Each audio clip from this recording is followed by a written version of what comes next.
Yo, what's up, everybody? I am your host, Khalif Wins. I'm here with my co-host, Dccarsonmusic. You heard? Big shout out to Dayson. Right now, he can't get on, but hopefully he can get on later in the conversation. Today's conversation literally is wild improv. Me and DC was talking about a topic, and we don't understand why people do this, but topic of today's, mini show, just a mini show, mini conversation, quick impromptu conversation, is why do producers hate on each other so much? Like, what's the use? Like, why are you bothering hating on people, fam? I think it's trash. I think it's super trash. I think it's unproductive. DC has thoughts. We have a great conversation. I was like, yo, why don't we just live stream it? But everybody, most definitely, let's have a great show, DC. What's up, man? Talk to me. How you doing? I'm doing pretty good, bro. How about you? Let's get the conversation cracking where we started at. I look mad short. You look mad tall. I don't like that view. That's crazy. Anyway, what you call it? I look mad short, mad tall. What's going on? What's up with you, man? Nothing much, man. We're just enjoying our, before the show Convo, which led to this, because it's a lot of how people process information or how people look. Like a lot of people have limiting beliefs, and they have their confirmation biases and their negativity biases. And sometimes if we don't check those things, we get into echo chambers and we never learn anything new. And so it can create this hate.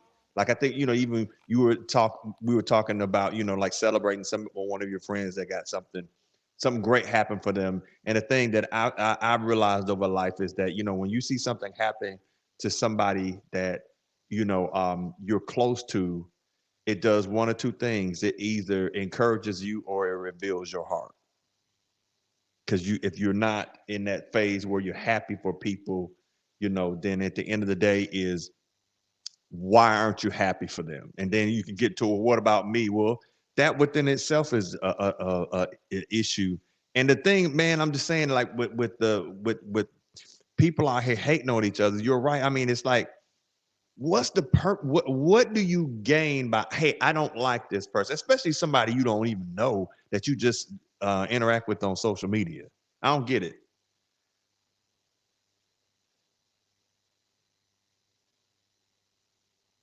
I don't get it at all. I don't get it at all. Okay. I'm a big don't burn your bridges type of person. I'm a big person about don't burn your bridges. You never know who somebody knows type of person. And I think that is counterproductive from producers to other producers, because you never know who you're going to be working with in 5 years. You're never going to know which bridge you're going to burn in the studio, or primarily how many bridges people are burning online. And that's why when it comes to your brand, Dccarsonmusic, to Dayson Civil Days music brand, and to my brand, Khalif Wins, it's all about bringing people together and having conversations so that we can all learn from different situations.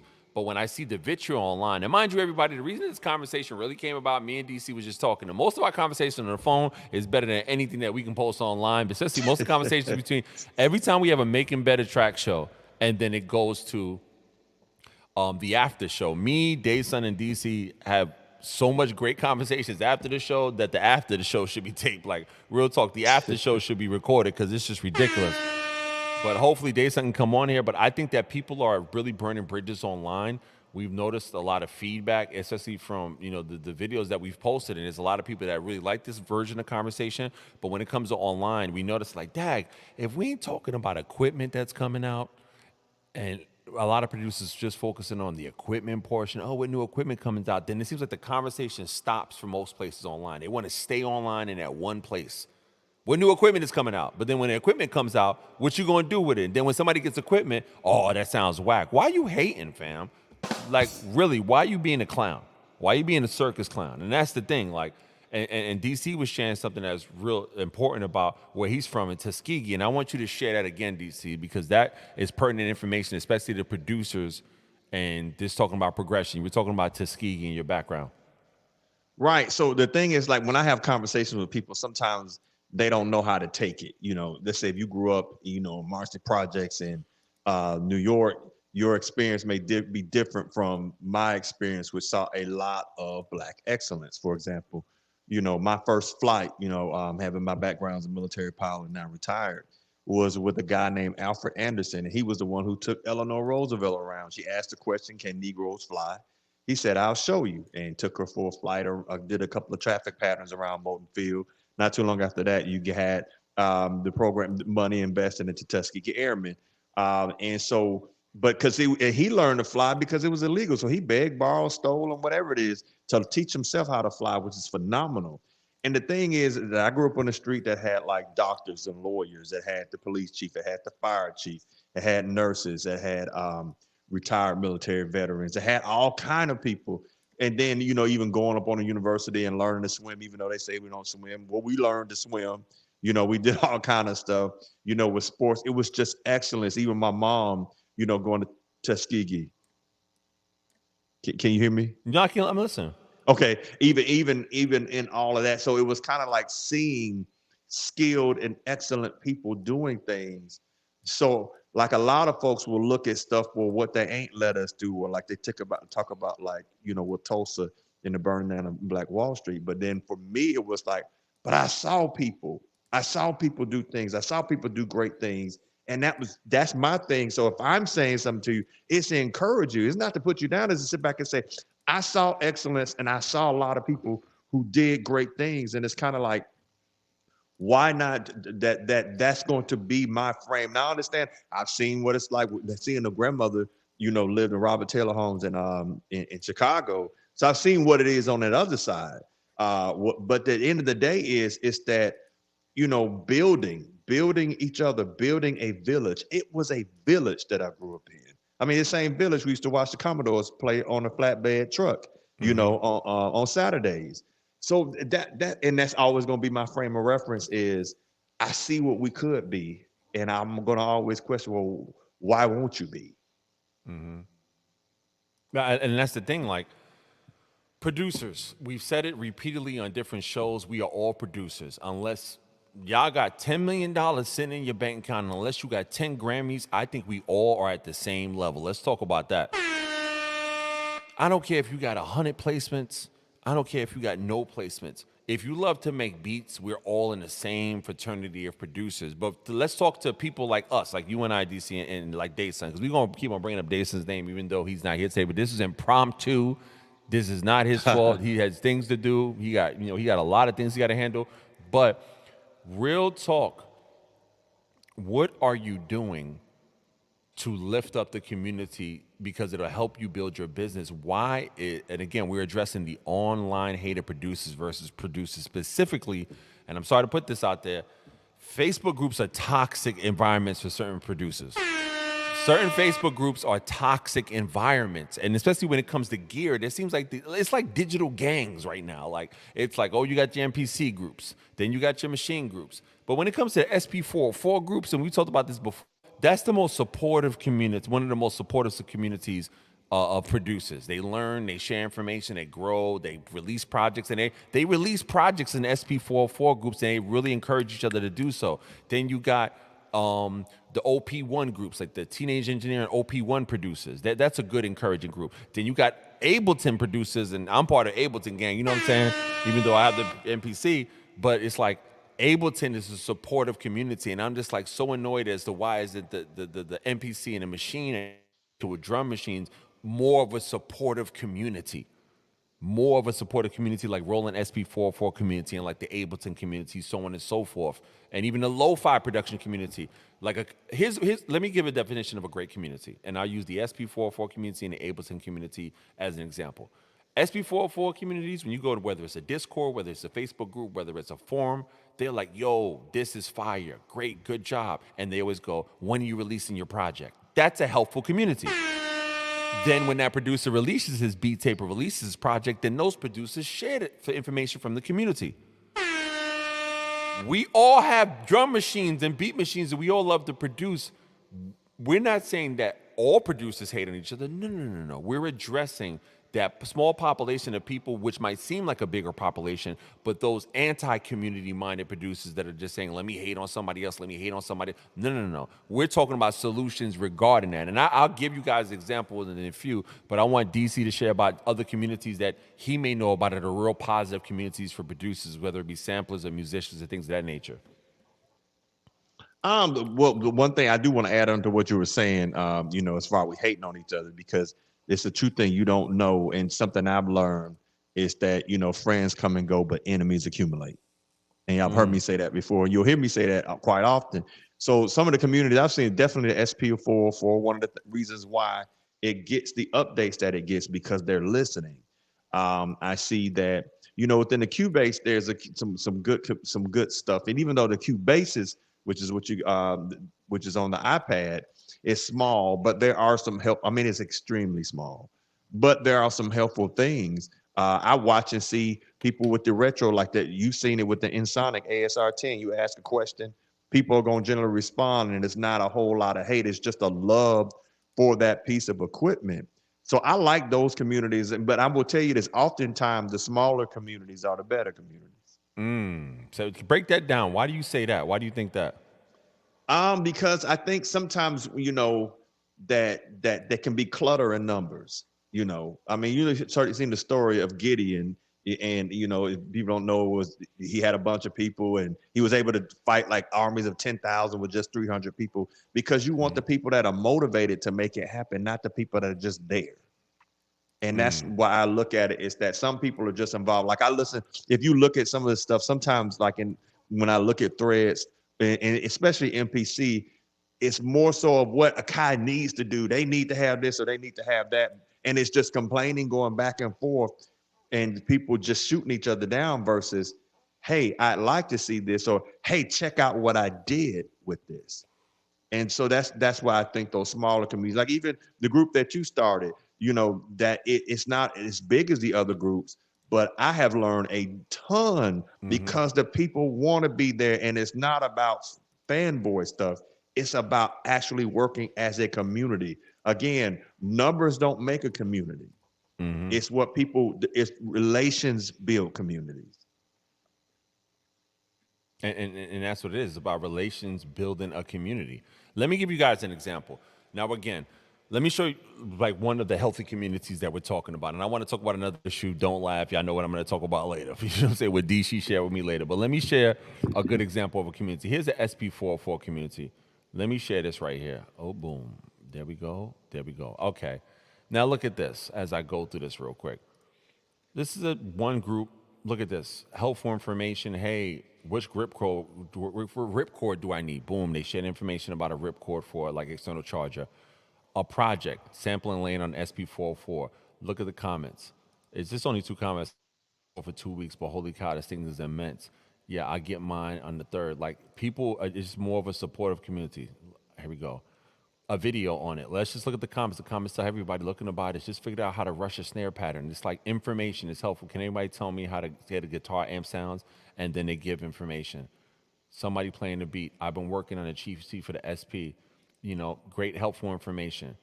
Here's a good cheat sheet. Look at this information. People are providing information and providing value, providing value, providing value. People are showing their setups. Again, you can always tell a community by the comments that respond off of a community. Mint condition SP, he's selling it. Boom. Most groups always sell that stuff. Somebody playing a beat, a master at work. Listen to this. That's awesome. Then you look at the comments. Nice. Legend. Now, let's go to another group. Let's go to a MPC-based group. Now, again, this is not a shot at the group. We're talking about community, just a couple of communities. All right. Somebody playing a track. Again, you learn about a community based on this comments, some comments. Somebody selling an MPC the same way somebody would sell this. Somebody playing a beat. Somebody sharing a video. Memes, we got those. Heck, somebody selling a Renaissance? That's wild. You know what I'm saying? You look at the comments. He's giving a conversation on what's a great investment. Definitely upgraded. How you like your MPC keys so far and things of that nature. Sweet upgrades. This is a more positive community than the other ones. You got help.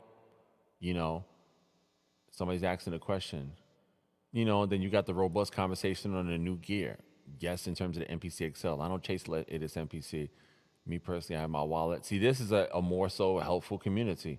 You know what I mean? But anti-community is what I call our communities where people are focused on negative. And there are great communities, and then there are horrible communities. And as producers, it's like, let's put up this here. Immersive says imposter syndrome and narcissism all around. I think that's a great thing. And me and DC had this conversation earlier before everybody that knows, you know, what's going on. Welcome to the impromptu Making Better Tracks episode. It's impromptu as ever because if it was on task and scheduled, then Daysum would be here. This is impromptu. And the conversation is about why the producers hate on each other so much. We just saw two communities that are helping each other. Great. That's cool. But the guy Immersive says something, imposter syndrome and narcissism all around. And DC and I said earlier, the biggest reason that some producers hate on other producers is because the producers that's doing the hating ain't doing no work hard on their own craft. And so if they're not working hard on their own craft, then they have time to hate on other producers. Think about this. If you're really working hard in your MPC, your SP44, whatever, your Logic, your FL Studio, if you FL Gang or Ableton Gang, you're grinding. You don't have no time to hate. You don't have time to hate at all. You don't have time to hate at all. Do you hear me? Because DC, everything fine? Yo, DC's system, but we'll work on this. Can you hear me, DC? Yeah, I can't hear you at all, brother. We're gonna still rock on. This is a live stream. Just press your your green button on to hear your stuff, and check it if you ain't got no red buttons clicked. But can you hear me correctly? I can't hear you at all, brother. You got to press your mic on your input to see if it's outputting. If it's red, then it means you're not being heard. If it's green, you can be heard. I can't hear you at all. But in the meantime, while you get your system set up, just so everybody to know right now, this is a good example of a great group. While we bring DC back on, let me just share with you guys. There we go. Yeah, you straight? All right, cool. We straight? Great, yeah. Like I was sharing with everybody watching right now, the Immersive said a great point in terms of producers, imposter syndrome and narcissism all around. That's right, because people who are actively working towards making beats, people who are actually working towards selling their beat leases, people who are actually working towards building their production brand have no time to hate because think about it. If you were an FL Gang, you were an Ableton Gang, whatever gear you use, machine, MPC, whatever, you're so into your craft and you're so into building your brand that you're just looking about link ups, collabs, and opportunities to create more opportunity for your brand, right? And what Immersive posts, imposter syndrome and narcissism all around, the reason that's so much facts is because producers, we all deal with a degree of imposter syndrome. Oh, I shouldn't do this. Oh, why would people listen to me? And all this. And then the narcissism. Oh, I'm better than you. Like we see the arguments. Imposterism and narcissism combined to a producer who's not working on their craft, that would equals a hater producer. Let me put that out there. I repeat. And I'm thank you, Immersive, for putting there because you just created half of the formula. Here's the formula for being a hater producer that you want to avoid. It's imposter syndrome, doubting yourself, plus narcissism, acting like you're all that, as well as not working on your beats and building your brand. Those three factors equal a hating producer. Because if you have insecurity about your production, imposter syndrome, insecurities, and then about your brand, imposter syndrome, you mix narcissism, which is blind conceit about you're better than everybody else, and then you add a lack of working on your craft, that equals to you see another producer doing their thing, you see another producer really handling their business, and your hate. You said, you know what? I'm going to take time today. I'm going to write a negative comment. People that are working on their craft don't got time to write negative comments on somebody else's beats. They mind their business. Last analogy, I want DC to say something. Don't be a hater producer, and you might have hater producer tendencies. What do I mean? People might look at this video and be like, who the hell is DC Carson? Who the hell is Khalif Wins? Guess what? We're producers who like streaming, and we're content creators. That's who we are. If you don't know who we are, DC Carson has a brand. His information is in the description with his pages and stuff like that. He's a musician, a military man, has experience. I'm a professional content creator and a producer getting back into production. But the reason I'm not going to hate in another producer or hate in another group, if the community doesn't match me, I'm not going to say, ooh, these guys are bad. That's a whack community. That's a waste of time. What I'm going to do, hey, here are two great communities. Look at how they're supporting each other. How can you support your local community? But DC, I don't know you want to chime in on that part. Well, I was in the music business at one time back in the day, and then got out because I went flat broke. I mean, it is what it is. And then went back and got my degree, got my master's, went in the military, became a pilot, all that good stuff. So somebody can come in and say, well, I don't really see him doing there's a lot of content out there, and that's coming because I'm recently retired. But one thing I do want to say is that, but I know people. I've led thousands of soldiers. and I understand how organizations run. I understand how business goes, all of that kind of stuff. So I would say, listen to what I'm telling you, because that the music will come. But if you think about it, the music, when you start really digging this thing in, that's just a percentage. Most of the music business is relationships. It does not matter how great you are on the music if you cannot build relationships. Relationship with people in the industry, relationship with distributors, relationship with social media content creators, all the movers and shakers, as well as other people, artists and stuff like that. You're going to have a short shelf life. And ain't no way around that. So if you're looking for somebody for a Grammy to tell you, go find somebody at a Grammy. They're going to tell you the same thing. The bottom line is that business is relational. You have a relationship with industry professionals, and you will have a relationship with with the consumers. And Mm-hmm. so the thing is, you have to look at it is that, it's one thing sometimes, especially, in hip hop communities, a lot of bravado. I'm here, I'm that kind of stuff. But I mean, people like people who are gracious. That doesn't mean that you come off soft or that you can be taken advantage of by any means. But people like gracious people. Yes, I don't want to go into I mean, personally, me, if I got to go in there and just claw, kick, and scratch to work with you, I'm going to cut it off. Why? Because I also realize is that, and this is one of the things I will also say, getting into hate, it's very difficult to be creative when you are intense. It's very difficult to be creative when you're operating because anger is not a creative energy. It's not a creative emotion. Mm-hmm. It's not. It's now what you could take that to challenge yourself. And so again, how we respond. But if you are just upset with people and consistently upset with people, I mean, the thing is, I'll give you Star Wars reference. The thing that Luke fought is that not letting the hate and not letting that consume them. Because then once it consumes you, I mean, you go from being this person that's trying to save the world to this person that's trying to rule it. Mm-hmm. And that don't always get you there. I get a blown up Death Star and your helmet being off and you can't breathe.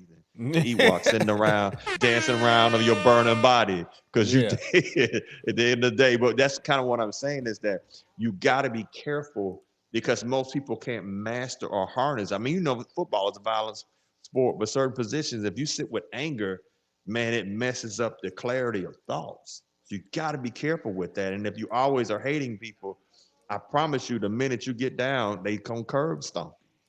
And Mm-hmm. so you don't want that. You want to have it to a point when you're at your down spots. Better, I always my leadership style is servant leader. I'm into washing my feet, and I believe I take care of the people on my team, and we achieve our objectives. We're all going to be successful.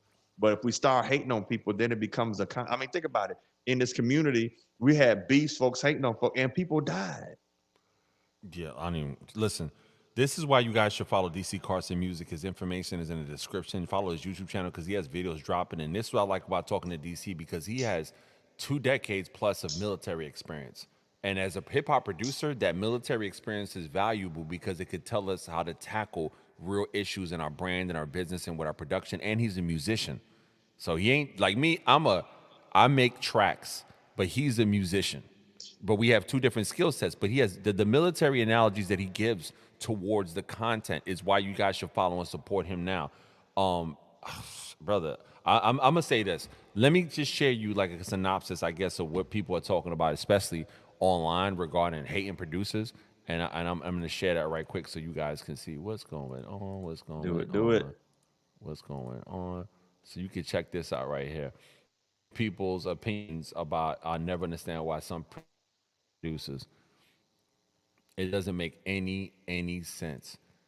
Somebody says I hate when producer TikTok makes joke beats like this because every time I immediately think about how social media entertainment would ironically use it. Again, why do you have time to talk about what a producer's doing? He says, friendly reminder to all the producers who have other producers talking ish about your music in the comments. 9 out of 10 that producers hating in the comments has music that sounds. I can't play it because I don't want to get copyright struck. Somebody says, man, I hate when producers do beat cuts. This is so lame. And then his response is, really, whatever.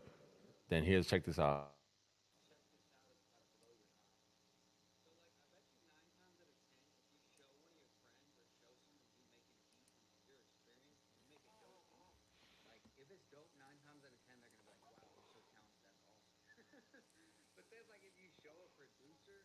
depending on what type of producer they are, how old they are, and like their style of producing. Like you may have an OG head who's raised on MPC and sticks by MPC, and you're clicking and everything and don't use a MIDI keyboard. They're gonna be like, "That's whack. Like you're not a real producer." And vice versa. Like if you hear like a super young gun, like person who's producing like hyper pop or mainstream pop, like they may hear someone do like an MPC beat, like a boom bap beat, and they might be like, "That's cool. Like that's all right." Bro, it's literally producers talking shit about other producers. The same goes for artists. Like we're literally in the same industry doing the same thing, and we're talking shit about each other. Yeah, that's crazy. That's and it, again, he did old producers, new producers, and again, hopefully, please YouTube do not destroy my video because he says some stuff. But that's the argument right there. That's an example. No matter what age range you are, if we're think about it, if we're producers, we are digital musicians or musicians. We need to work together and make more tracks together. I think that the producer. Here's my solution. Here's this one solution I present, and DC has other solutions to present. If you are going through an imposter syndrome time and you may be narcissistic and you may not be doing great in your production career, maybe you're not selling beats, maybe nobody cares about your beats. Remember, on the internet, there's a market for everybody. What people in your neighborhood think is whack, somebody overseas might think is the most groundbreaking thing they ever heard in their life. That's one solution. The second solution, how much time are you spending making your tracks? Because I assure you, if you wake up in the morning and treat this like DC always says, I said, you treat this like a full-time job. You saying, yo, I don't have a job, this is my job. And you knocking out 10 to 20 beats a day, whatever your workflow is.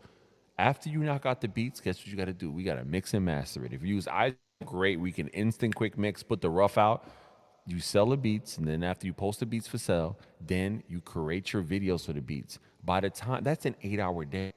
That's an 8-hour day. When would a working producer, a grinding producer, have time to go into somebody's video and says that's whack? The people who say that's whack, or the people, or your beats whack, or what you're doing is whack, are the people that don't invest in their own time. And if they're a producer and they have time to spend wasting hating on you, that means they ain't spending that time on their beats. That's what I should. Let me go through more videos before I get DC's input. Let me check this out.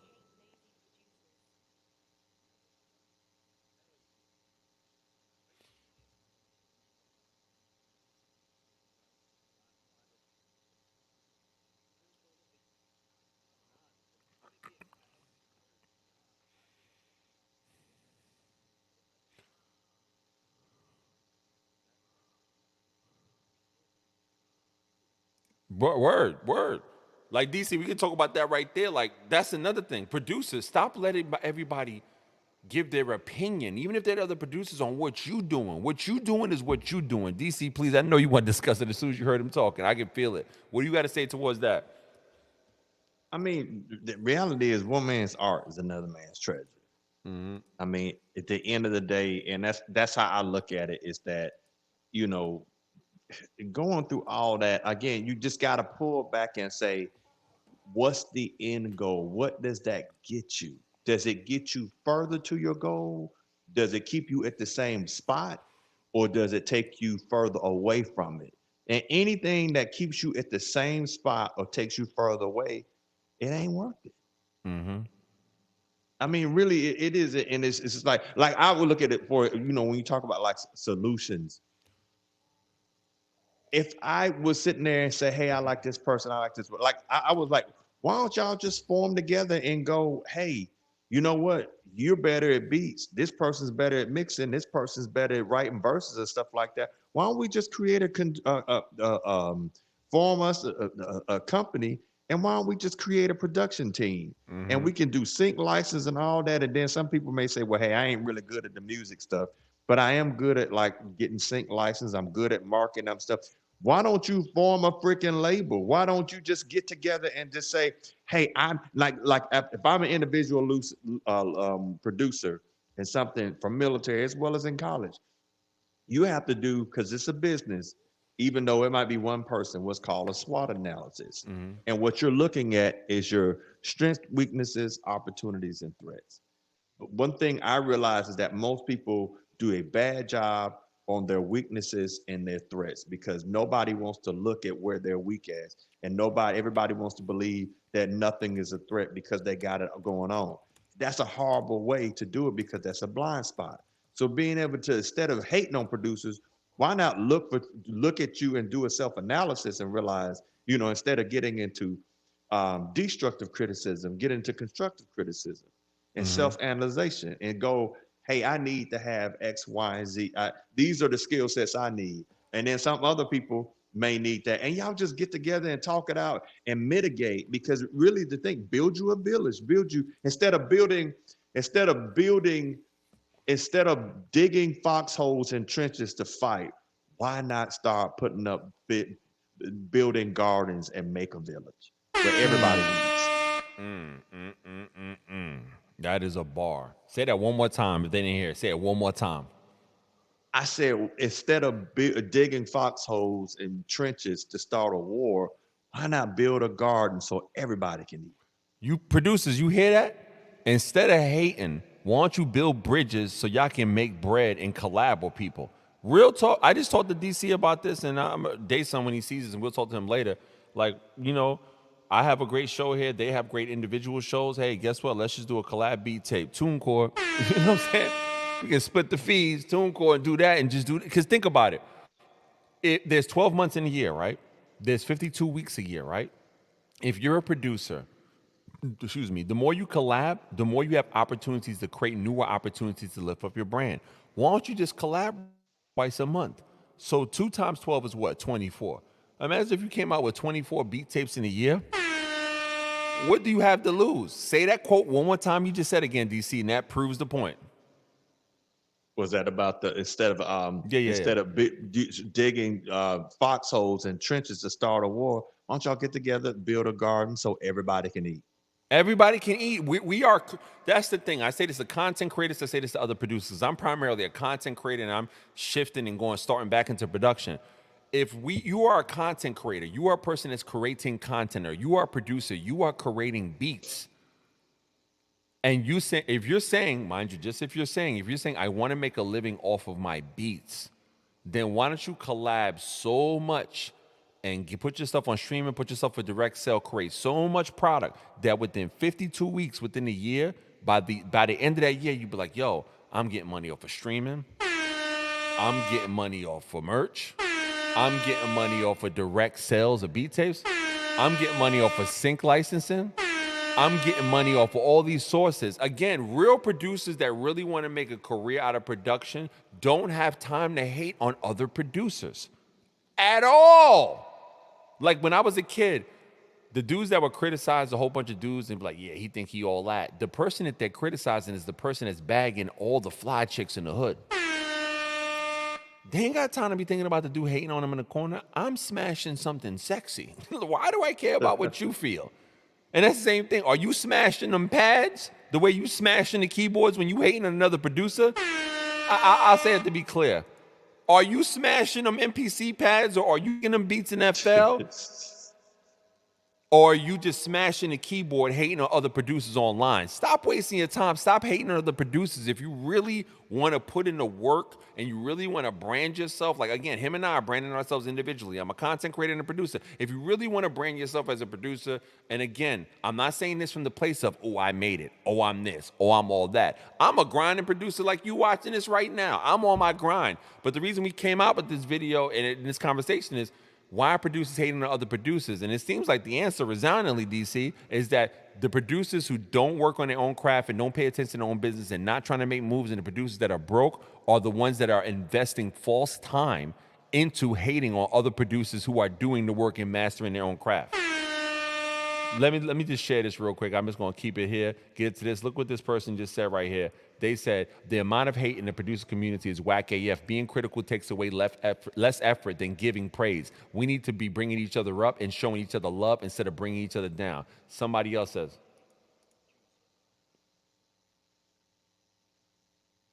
Says, sometimes I hate being a producer.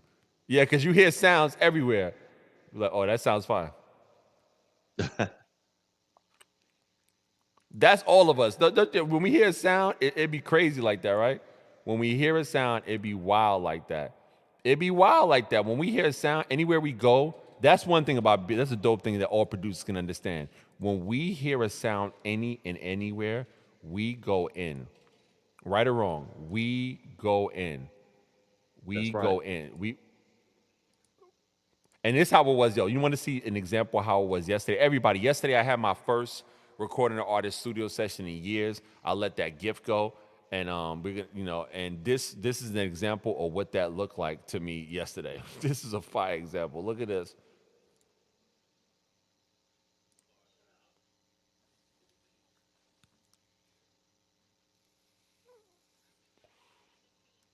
That was me yesterday.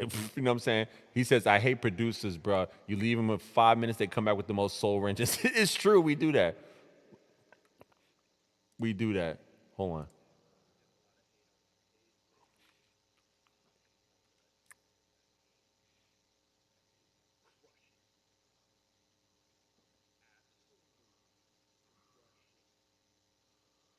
And that brings me to that point.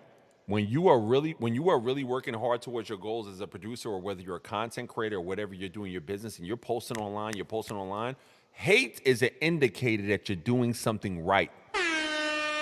Every producer watching this, the more hate you get, the more progress you'll be making. You know you making traction when you see the negative commentary, because the people who are not willing to go to the extent that you want to go to, the people that are not willing to stream as much as you stream. Like me and DC Carson had a conversation. I said, guess what? We can stream. I don't care if nobody up in here. We can stream. I don't That's care. right. At the end of the day, DC Carson has valuable information and content that he shared. That quote, I swear, that quote is the quote. You know what I'm saying? I have content that I can share. That's great and things of that nature. But really think about it. When you get hate, that's one of the lessons. Allow the hate to motivate you. You know how petty I am, DC? You want to hear it? You want to hear how petty I am? Let me hear it. When I became a full-time content creator doing this for a living, I saved all the hateful comments that I got. I put them together. I edited the videos, edited the pictures and cropped them and put them on a sheet of paper. And I just do like The Rock. Remember The Rock back in wrestling and WWE? He'd be like, he just smells the hate. Smell. Here's the hate. The hate is the indicator that you're doing something right. And producers, rejoice when you get hated on, because it's showing you that you're doing what you need to do to get to where you need to go. Because in 5 years, you ain't gonna think about the haters when you really cashing checks off of sync royalties, royalty licenses, or getting Good News Grammys, placements. At the end of your producer, and that's another thing, producers that hate on other producers are not the career and the long-term longevity stance. What do I mean? I said it earlier. Producers shouldn't hate on other producers online, because that one comment can separate you from a business opportunity in the future when you're in a real studio in person. That's one. The other point is, in your whole career, if you blow up hating producer and you get famous, all that hate is gonna come to bite you back. Right or wrong? DC, you got something to share regarding that? I mean, it's true. It's like if let's say I'm playing football, and we all know that like Ray Lewis used to just hit you. So let's say I'm running. I know he's gonna already hit me, and he's gonna put something on me. Why would I put myself in a position where I want to make it where it's just worse than what it is? I mean, the hate is there, so why even go back and forth with it when at the end of the day I'm trying to get to the end zone? So that's it. I know there are people out there. There's 11 people on the other side of the field that's trying to take my head off. The bottom line is I'm rolling over. I'm not going to sit here like if I was a player. I'm not going to sit here and jaw jack with you. I'll Jaw talk to you when I'm Jack, in the end zone. what? Yo, hold on. I'm from New York. What the hell is Jaw Jack? Pause. Yo, what? Say that again, It's basically that I'm not going to sit here and jaw jack with you. We going back and forth, and I'm talking smack, and you ain't been. Why am I doing all that? The bottom line is, at the end of this game, there's going to be a scoreboard where somebody won and somebody freaking lost. That's what's up. So that's got to do with my talking. My mindset is going back and forth, kind of do these. You know how people say you ain't finna do nothing. No, you ain't finna do. No. At the end of the day, is rather than sit here, you know you got people that's going to oppose you. And if you start getting, the higher you go, you're going to have people that are going to like you. People love Justin Bieber and turned on him. People love Backstreet Boys back in the day and turned on them. People love those things. It just comes with it. And so you have to be to a point where you're grounded. Most of y'all, I'm gonna say something that's probably touching the heart. And this ain't no shade. This is just something that a reflection thing for self-growth. Most of hate you hating on people is because you hate yourself. Or there's some parts of you that you don't like. And so it's easier to sit back and point out the world because I realize there's some people out here who believe they can push the world down to put themselves up higher, but they didn't learn how to climb a mountain. Say that one more time. Again, this is why we got a live stream, because this happens on the phone, ladies and gentlemen. That's why we're live right now, because he says stuff what he just said. Say that last part again. Right. I'm gonna make sure I clean it up. It says some people have learned, unfortunately, a counterproductive mindset that they have to push the world down to lift to elevate themselves. And that's not a good way to do it. I've seen a lot of people that what we used in the military we call folks a blue falcon, and basically they're going to tell on you to they're going to tell on you and every little thing and micromanage or always have a complaint about you to lift themselves up because they want to make you seem like the problem and themselves a solution. But at the end of the day, that doesn't work. So again, they push everybody else down so they can look like they're elevated, but they're not. They just spin it, and then because once those people around rise up, it's on you. They're gonna be on you. The thing what you want to do is learn to climb mountains. You want to learn to climb, but the thing is, anybody that's ever done something like that realize you cannot climb it by yourself. I mean, it's just reality. So you gotta get out of that. It's like this. You know something. I learned from survival school training and some things like I have to conserve calories. I have to conserve energy. And so when you spending all your energy trying to in this thing, if you spend all your energy hating, that's energy that's taken away from something beneficial. That's bad calories for you. That's the artery clog and stuff versus you looking at to a point of what's healthy, what's beneficial. You got as a producer, you got to protect yourself. And it's not that you can't have, ain't no haters, whatever it is. I mean, because again, so I think that I posted something recently is that, when people say, I'm going to protect my peace. Now you can't use that. That's a true thing, but you can't say things and do stuff to people. And then when they you can't say protect your peace to stop so you can keep from being accountable to your own actions. And I think that's throwing a stone and hiding your hand. But go ahead. That's facts. That's super facts. It is. And so that's the thing about it is that, and I'm saying this out of love. You can hear that just my military projection and stuff, the way I do it. But I mean, at the end of the day, and I do hope a lot of people, I pray that a lot of people will gravitate towards this, not for views so much, which that's a benefit, but it is to a point where I see in this community, and then being a little older, is that you're going to walk down paths that at the end of the day, you're going to get so, pride and all that kind of stuff that you're going to be by yourself. I mean, you got to look at it. It's that you've got to be mindful of how you navigate what you think about other people and listen to what you're saying. Because again, I really think when people are spending so much time hating on themselves, what I've consistently seen in my life is generally they're not in partnership with themselves. So they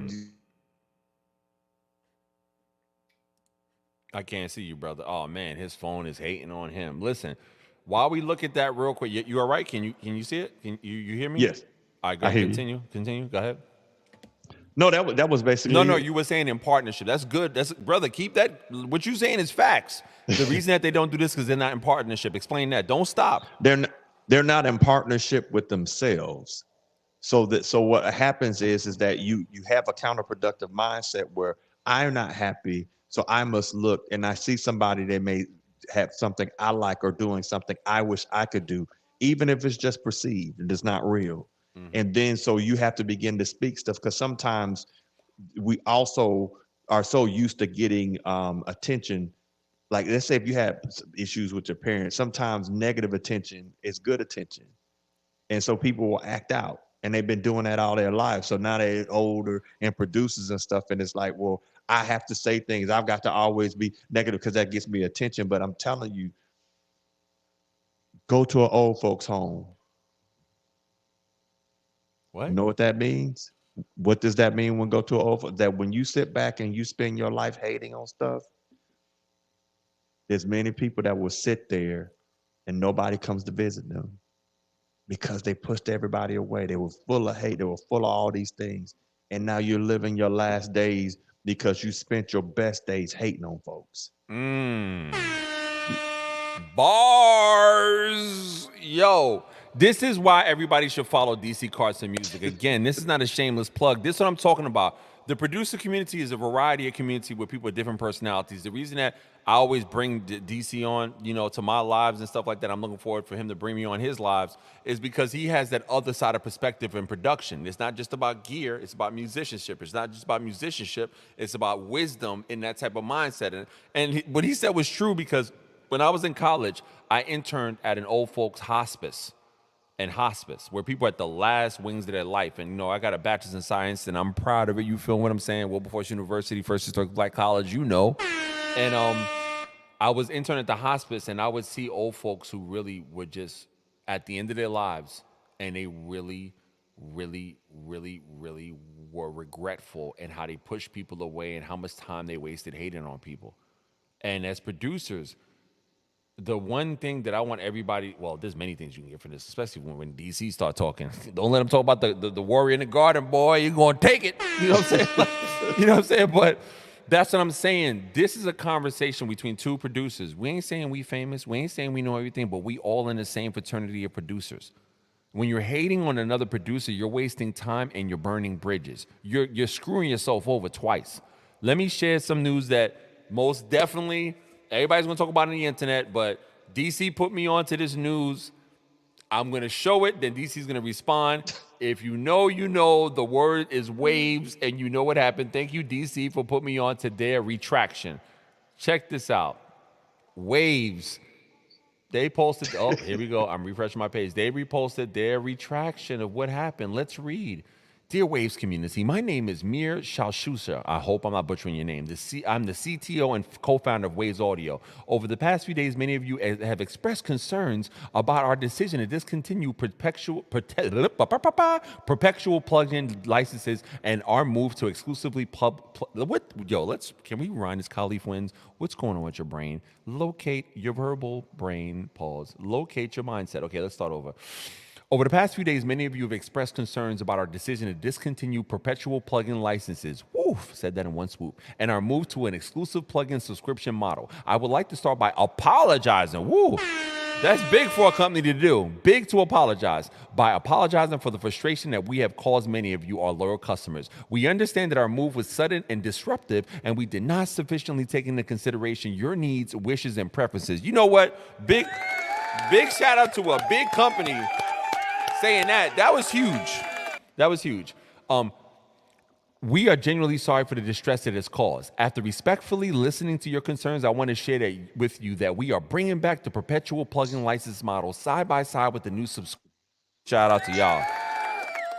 Yeah, in 24 hours. They did this in 24 hours. So I'm going to say that's a huge win for Waves.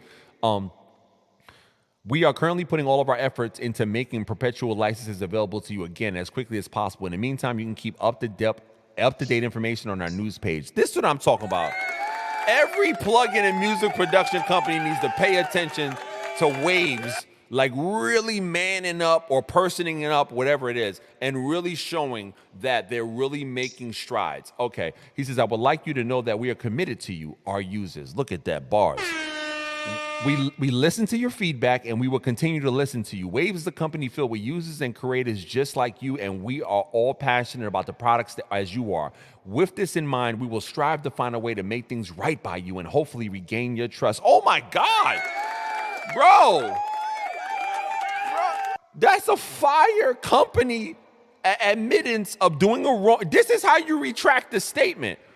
With this in mind, we will strive to find a way to make things right with you and hopefully regain your trust. Thank you for your feedback and continued support. I wish you the best. The co-founder of Waves. Yo, listen, brother. Listen. That is how you apologize. That is how you treat your customer base. That is how you listen to your customers. Listen, like Waves, I'm not gonna lie. I'm not gonna lie, they about to get some of my money. Because what DC, name music production companies that would do something like that in 24 hours. I'll wait.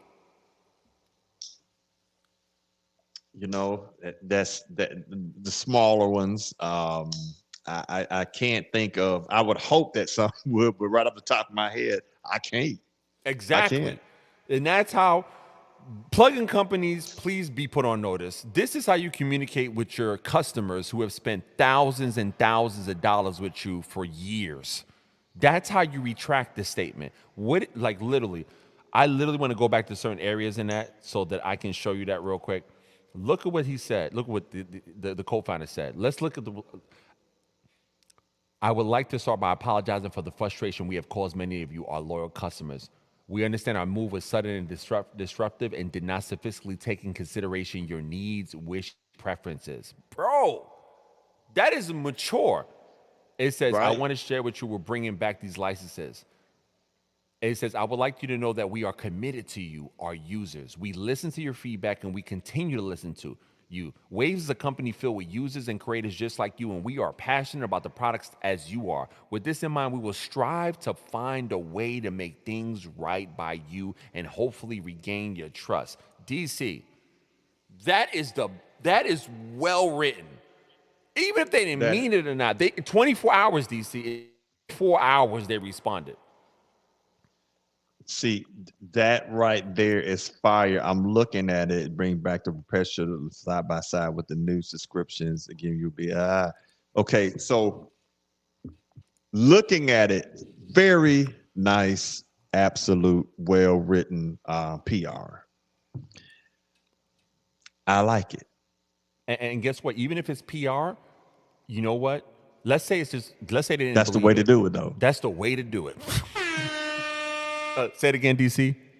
I said that's the way to do it. That's the way to do it. That's the way to do it. Like, here's the thing: Waves manned up. Waves admitted they're wrong. Waves said a great apology. Now let's look at the comments.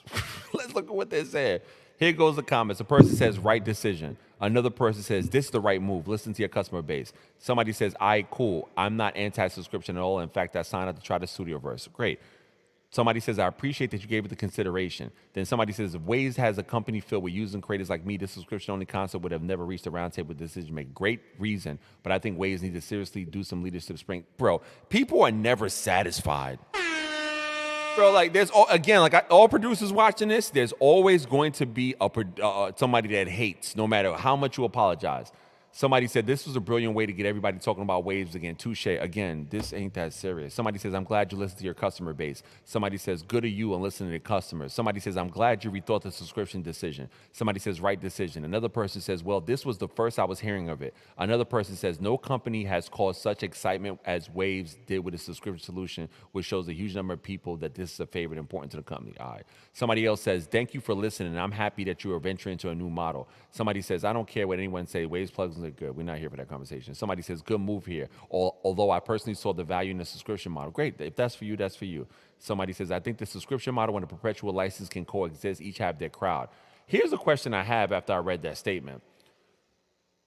Is this a temporary fix, do you think? Or is this we're going to bring back perpetual licenses and we're going to automatically move directly to subscription models? So you notice how I shifted my I can't thing? I even see your paused. face. The side of your face is not there. Great. Do you remember like when you were reading it and I kind of paused when you asked me what I thought? That I kind of was like, and I just went, that's the way to do it. Mm-hmm. Because when I read it again, as usual, I said, well, wait a minute. You ain't saying you're gonna continue the perpetual license sale model. You just said you're gonna keep that basically I can keep what I got, but you ain't tell me you're gonna update it. You're not telling me anything. You basically said we're gonna do them simultaneously.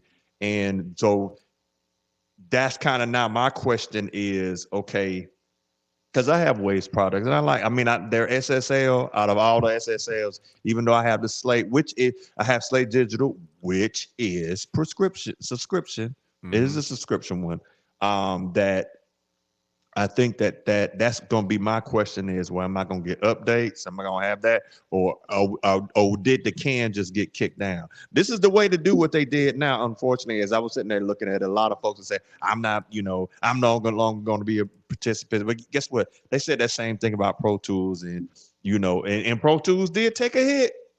In the long run, it did take a hit. They are continually taking hits. Let's talk about that. They are taking Yes. hits. They are. You know what's funny? I'm glad you said Pro Tools is taking a hit, and I don't want to cut off your thought. I'll say this. Everybody, Pro Tools is cleaning up their comments.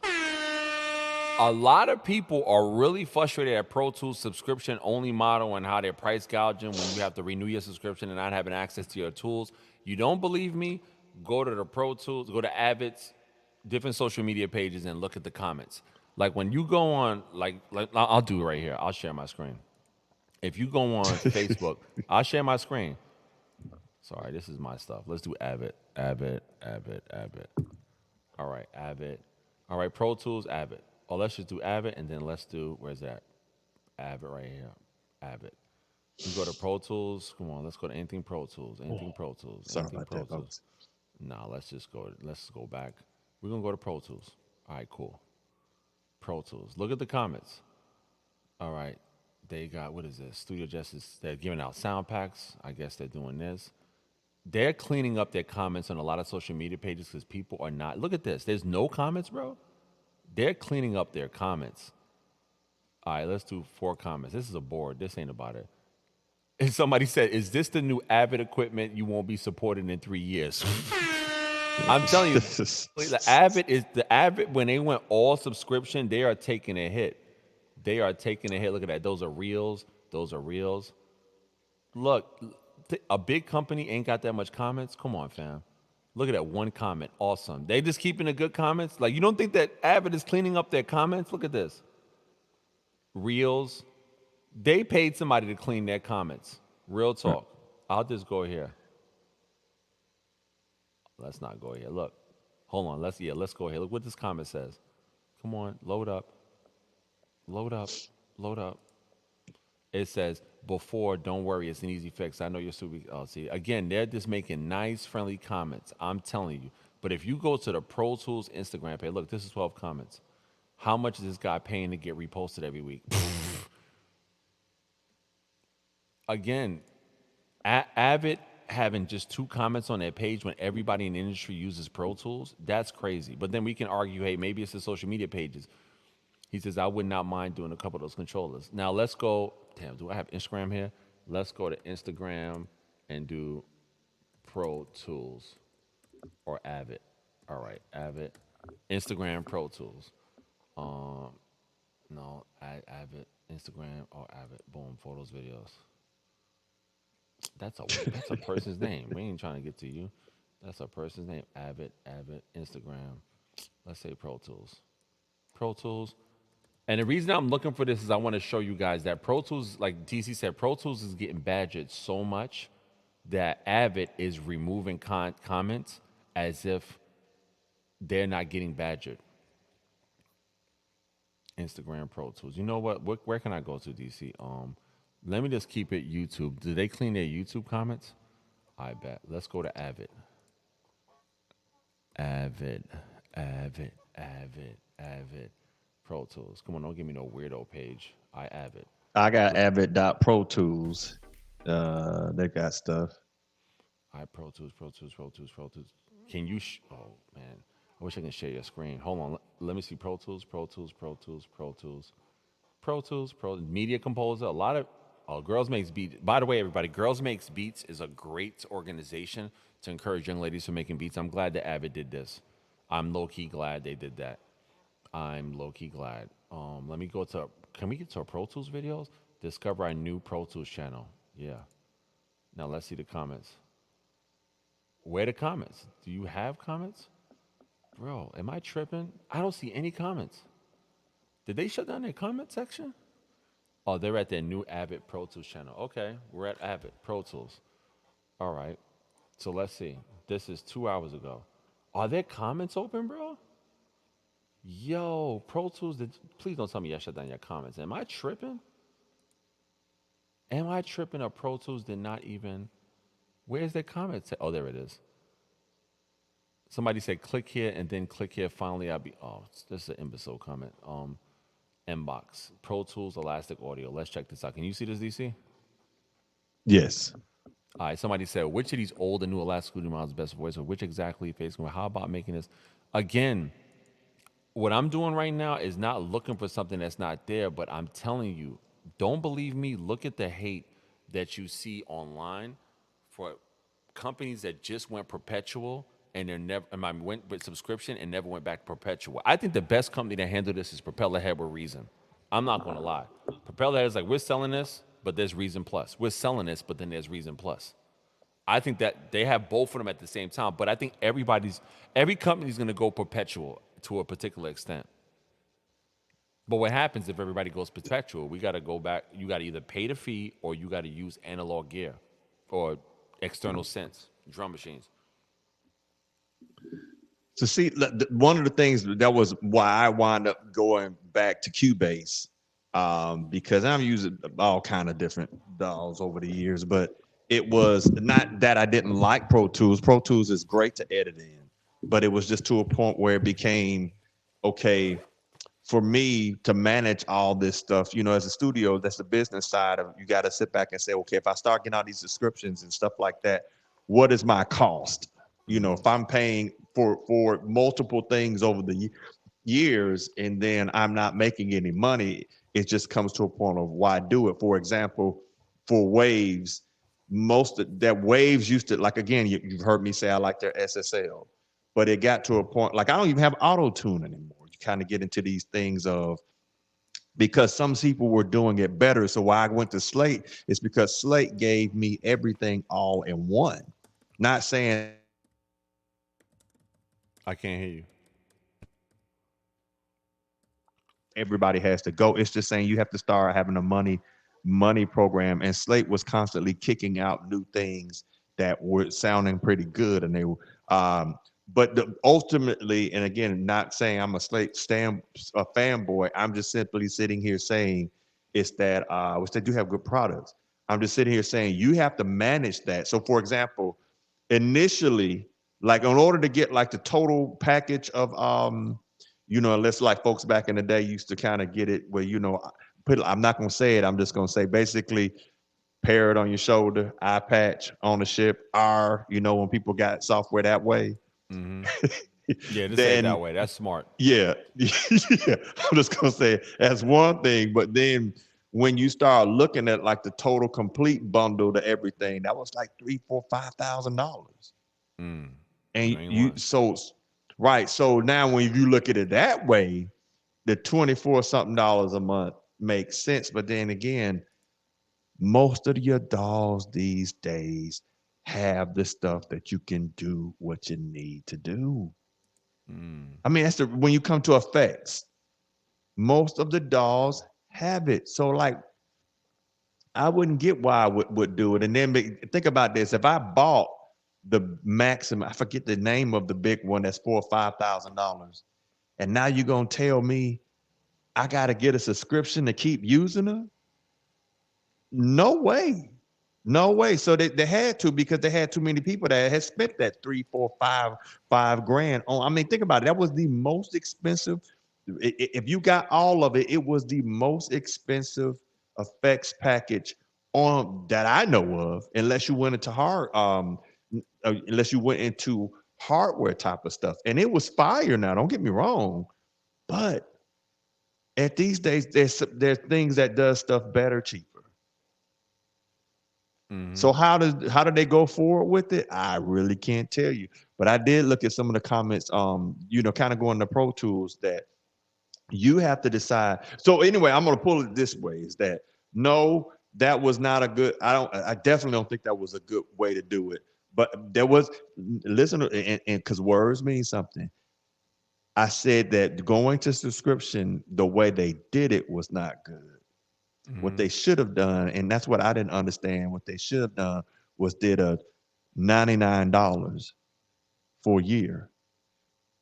And then begin to inch that bad boy up. But more than likely, they're bean counters. Basically, they're accountants. They're looking at profit margins and they wanted it within certain quarters and stuff like that. That's how businesses work. So and to me, it didn't even make any sense to do it before now. They should have rolled out stuff with new effects. If put it like this, if I were sitting in there in their marketing division, if I were going to do subscription, I would say you got to give the people that already have it for $99 and give the new people the price for maybe 150. And then what you need to do is roll out something now where you got some fire plugins that everybody's just want to have, and you pull them in that way. But they didn't do it. It's just basically, hey, all of in the middle of the night, we're going subscription, deal with it. But That I doesn't listen. work. I like Pro Tools. You know what I'm saying? You have, but like this. If you like, for instance, let's take my session yesterday. I haven't recorded in years, and recorded an artist and edited vocals and comp tracks and do multiple takes and save takes and batch tapes and do batch lane automation. I could do that in Ableton. But if I'm in pull up at DC's house, or if I'm in New York and DC's, you know where he's at, he's in Tuskegee, and I want to say, hey DC, I want to send you a session on this album we're working on. It is more efficient if I send you like the Pro Tools files and you have Pro Tools and you can open everything up and it's right there. Let's just talk about Hmm. that. This ain't a crap on Pro Tools. We're not talking about Pro Tools being crap. DC brought up the great point. It's a business. And as a business, you run with a business. You run with a business. Am I hating from a capitalistic standpoint? Because I'm a capitalist, meaning a person that likes to create beats and create content, and I'm trying to earn a living off my content. Not trying, I am earning a living off my content. And but as Pro Tools as a company, I understand their move, but the fact that we're not able to update unless we're in a subscription model, that's my problem with it. Let's go to Avid right now. Let's see what Avid's talking about. Real talk. I'm on Avid, Pro Tools. Look at their pricing right now. That's their pricing. Pro Tools intro's free. Pro Tools Artist is $99 a year. Then there's $299 a year. And then for Pro Tools Ultimate is $600 a year. So mathematically, that means I don't mathematically, if you're a producer and you're like, yo, I'm making beats every day, I'm selling it. You might have a trash month. What is it? Sell a beat lease for like $30 a beat lease. You sell like 3 or 4 beat leases. There's 3 beat leases. The 4 beat leases, 3 times 4 is $120. That can play for Pro Tools artists. But if it's like $300 a month, we're talking about a certain type of tier producer. Or let's say you do sync licensing work and you were like, you know what? Because I'm working with companies and I'm working with organizations and I'm working with brands and I need to get my work out and these companies are using Pro Tools, of course it's a great investment. But again, you have to use what you want for the tool that you need it for. And you say that a lot, DC. So that's current Avid pricing scale. Let me look at other areas. Okay, is there perpetual? That's yearly. Now this is monthly. Monthly is $10 a month. We can swing that. $30 a month for the studio, and then ultimate is Jesus Christ, $100 a month. So that's basically $1,200 a year. But again, it's based on what you need and what you're going to use it for. If you collaborate and you trying to, really use something like that, put it like this: you can use FL Studio, record vocals, make a whole album. True fact. I use Ableton Live. I've made whole projects in Ableton Live. Fact. But if I want to really just learn the tool, it's not about Pro Tools. I don't think it's a tool for people to look at like, hey, I need Pro Tools in order for me to make beats. That's false. Or I need Pro Tools in order to master a track. That's false. You can learn at any dial.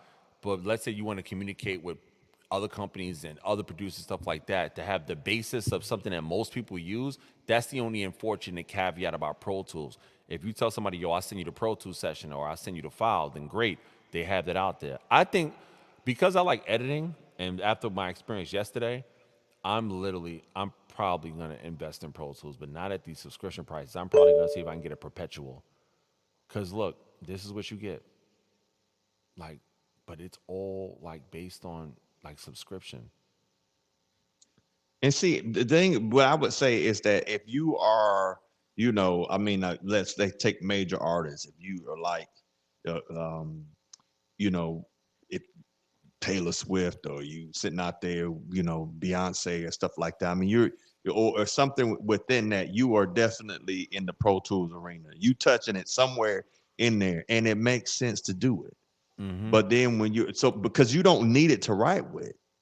I mean, but you do when you start going in, especially if you're getting stuff flown in for like, and when I say fly in, that's basically taking tracks and moving them into the DAW, stuff for movies or TV or stuff like that. you ain't gonna really be able to get around not having Pro Tools.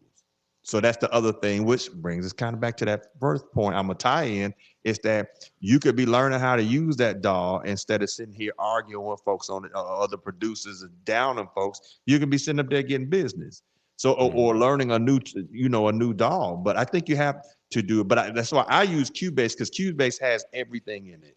Yeah. Everything I need in it, from tuning, all kind of stuff, warping, all of that good stuff in the ecosystem is phenomenal. Like when people do the Serato studio, um, Steinberg has spectral layers, but again, Steinberg is part of is a subsidiary of Yamaha, which is huge. Mm-hmm. So I got support of different stuff, and that's why I made my decision, because I was like, hey, they bought it. That's within that the Yamaha thing. Yamaha has just been around for forever, and that's more than likely going to get support. Um, whereas some of the smaller ones wouldn't. But I mean, there's stuff out there like you and I talked earlier about, like Studio One. That's a great one. That's You my can do favorite. stuff. Listen, that is my favorite. I think that kills Pro Tools. That's just my opinion. But continue. Right, but I mean, at the end of the day, those are those decisions you have to make. But kind of going back to Waves, yes, it was rolled out overnight. It was boom, here what it is, and I'm hoping that they knew somebody that would. They probably had to have anticipated it, that was going to happen. But I think what they'll do is they'll let this die down, and then they'll roll out with another kind of model. Like, to me, it would maybe do something that's like $20 a month and shrink it down to where they can have, maybe one of their flagship ones like the SSL, and then a few other things. There was a better way to do it, but folks, at the end of the day, is I'm going to sit back and say that was a great job by Waves. The PR, the way they pulled back, it was good to listen. But that subscription is coming. They just finished. Basically, you about to see some smoke and mirrors, and it'll come back. Well, look at Well, this. it hasn't gone anywhere. It's just the perpetual thing will shift. You might get that for next 6 months, a year, but you're gonna get on this subscription. They're gonna make it. They're gonna make it to your advantage to get on a subscription, because that's their model, and it makes more sense for them. Here's the crazy thing. I'm looking through this Pro Tools site. I'm like, if I had a perpetual Pro Tools box, how do I get there's subscriptions? See, this stuff is confusing. Standard support, free. Yeah, iLock. Yeah, we like DC said, you don't have to write in it. But in terms of like communicating with stuff like that and to certain people, like if I have a perpetual license box and I bought a perpetual box, let's say from Sweetwater or retail, they sold me at $600 perpetual. I can't use any of the new tools. That's crazy. Look what you get. 99 like $100 a year, $10 a month, right? Boom. Hold on. Let me erase this. You get 100 plugins, tracks, audio tracks, MIDI tracks, no video tracks. Yeah, but Persona Studio One just video tracks. But again, we're not doing the dial comparison thing. I'm just saying, like, you right. You don't need to write in it, but I would like to. I'm a software dude. Like, after editing, I want to see what the hoopla is about, which is primarily like, the advice I gave in the last show when I was like, yo, if you want to, instead of hating on somebody else's equipment, use their equipment for 30 days and see what it's like. I think I'm gonna download the free version of Pro Tools, and I'm just gonna see if I can just produce out of it with this native instrument. I mean, this basic instrument set, and see what I can do with that. Now, I'm gonna tell you something that's a hidden secret in Pro Tools.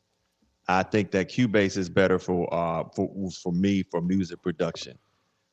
But in like, there's insert effects, there's insert MIDI. In the insert MIDI, I forget it because it's been a moment since I used it. There is an MPC swing settings and quantize settings that I'm telling y'all, that thing is fire. Listen to what I'm telling you. Like, you took battery and you program the beats in there, and you use Pro Tools quantize settings. I'm here to tell you, you can get great results. And out of all of them that I've messed with, and I haven't messed with Logic that much, but between Cubase and Cubase really does need to do a better job how they do quantizing of MIDI. They do a great one with audio though. I'm telling you, it's a setting. You can do beats in there. And then the thing is, you can just cut and paste all kind of stuff. I mean, because it's so quick and there's the key commands in there. And the really thing that's the positive, like if I was selling you Pro Tools, the positive, I mean, I don't like necessarily their prescription pricing point. $600 for Ultimate. To me, it doesn't make any sense where you're making me pay for all this other stuff. And I don't like that aspect. But the But as thing is, far, let's say go ahead. you and I bump into a sync agent and they're like, hey, we got sync licensing work, you're in a contract. Or let's say you're a sound designer, you're working for Native Instruments or Akai. Or let's say you're a professional songwriter and you want to, again, a Pro Tool seems like the price of entry to communicate with other entities in the professional realm to send off your tracks and your work. For instance, let's say you're a sync licensing producer. Most sync houses use Pro Tools.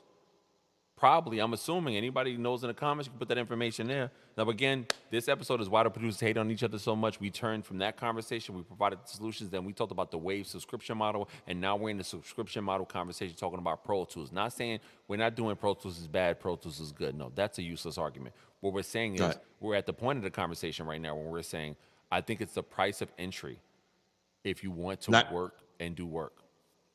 right. Like I'll sit back and sit. If anybody's gonna sit here and say Pro Tools is not good, then I'm gonna look at you and say, no, now that's not a true statement. That would tell me you really have not worked fully. It won't tell me immediately. It's not an absolute, but a constant. If I kept hearing it, you probably have not had a ton of experience. And again, you're talking to a dude that saw Pro Tools when it came out day one on a Pentium computer with like 16 megabytes, not gigabytes, megabytes of RAM.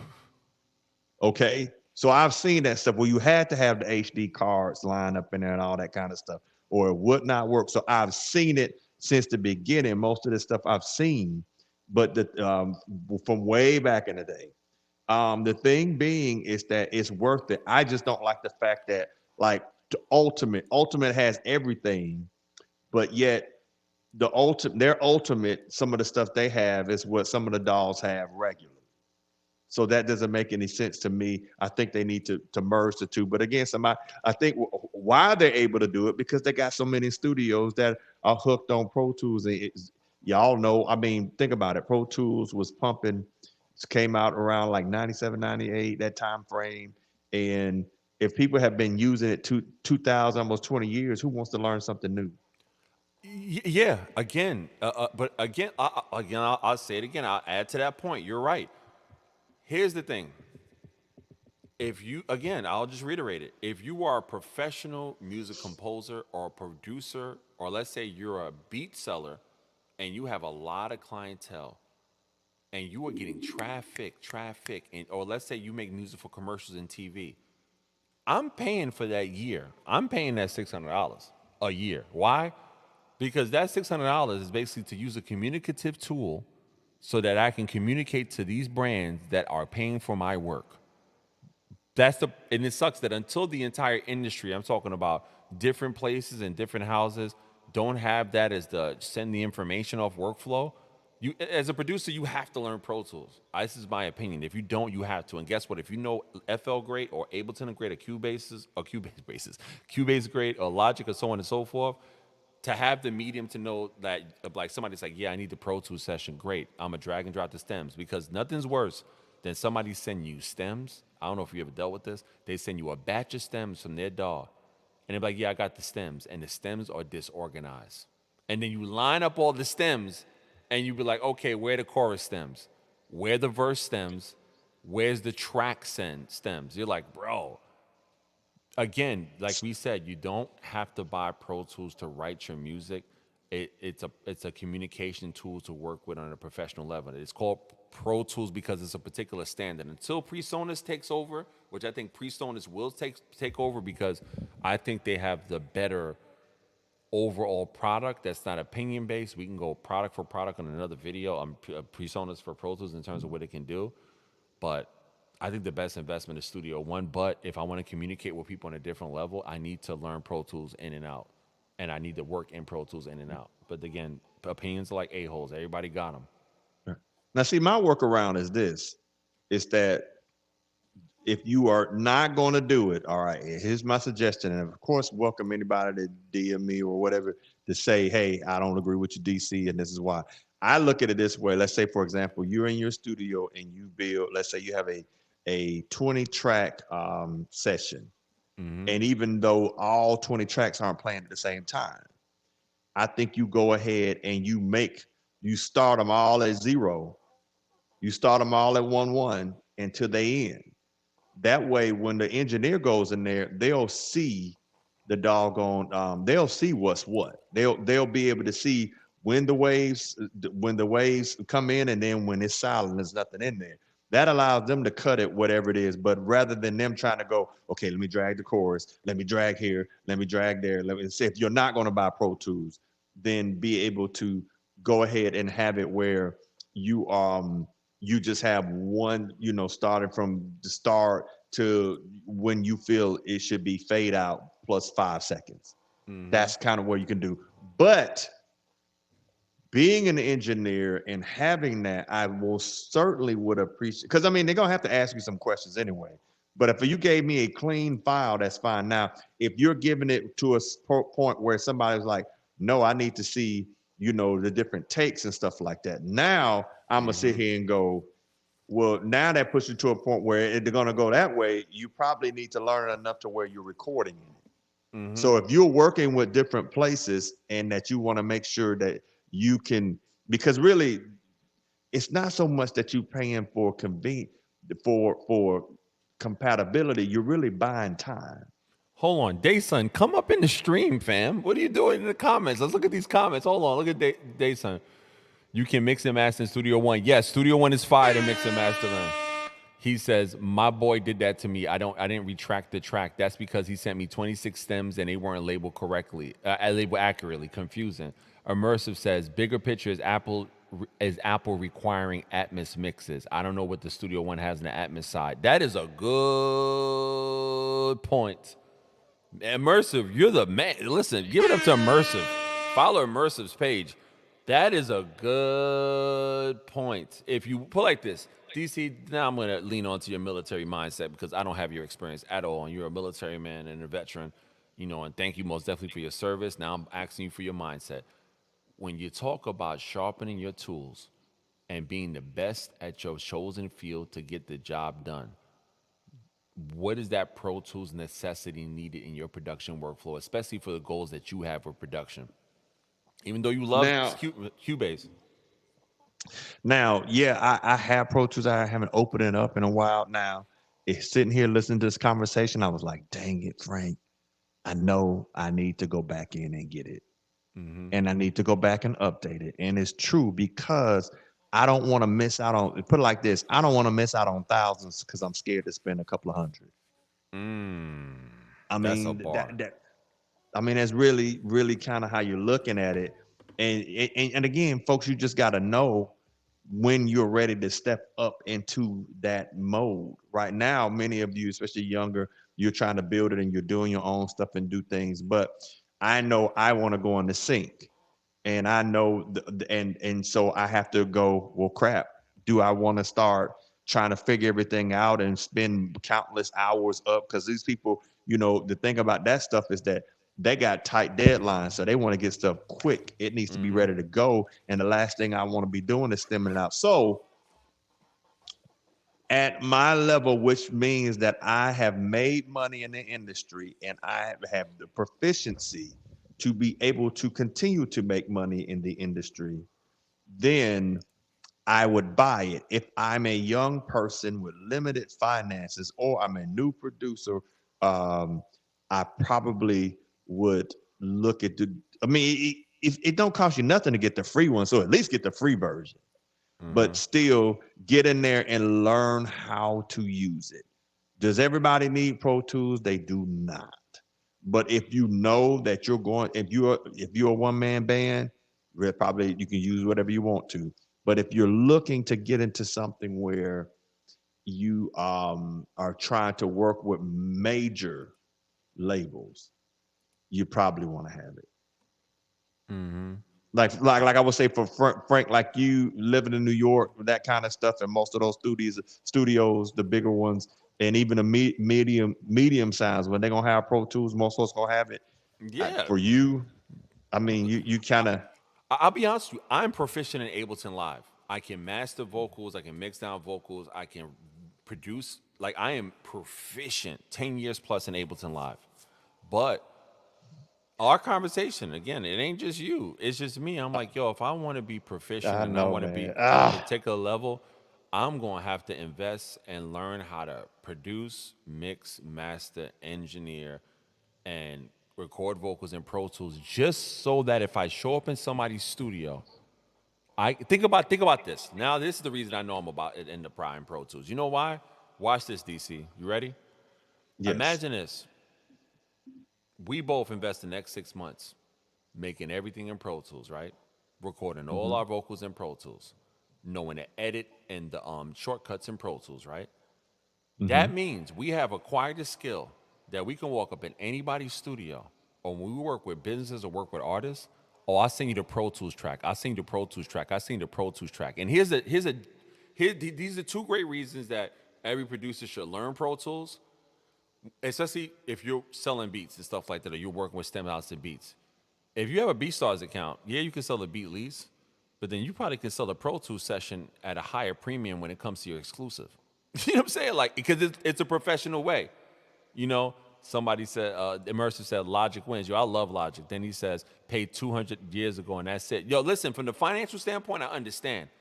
Immersive, you're right. From just creating tracks, you don't need Pro Tools, but we're talking about the next level of kind of like if you want to work with particular companies and houses to have the ability and the skill set to master Pro Tools, mixing, mastering, recording people's vocals, and being efficient.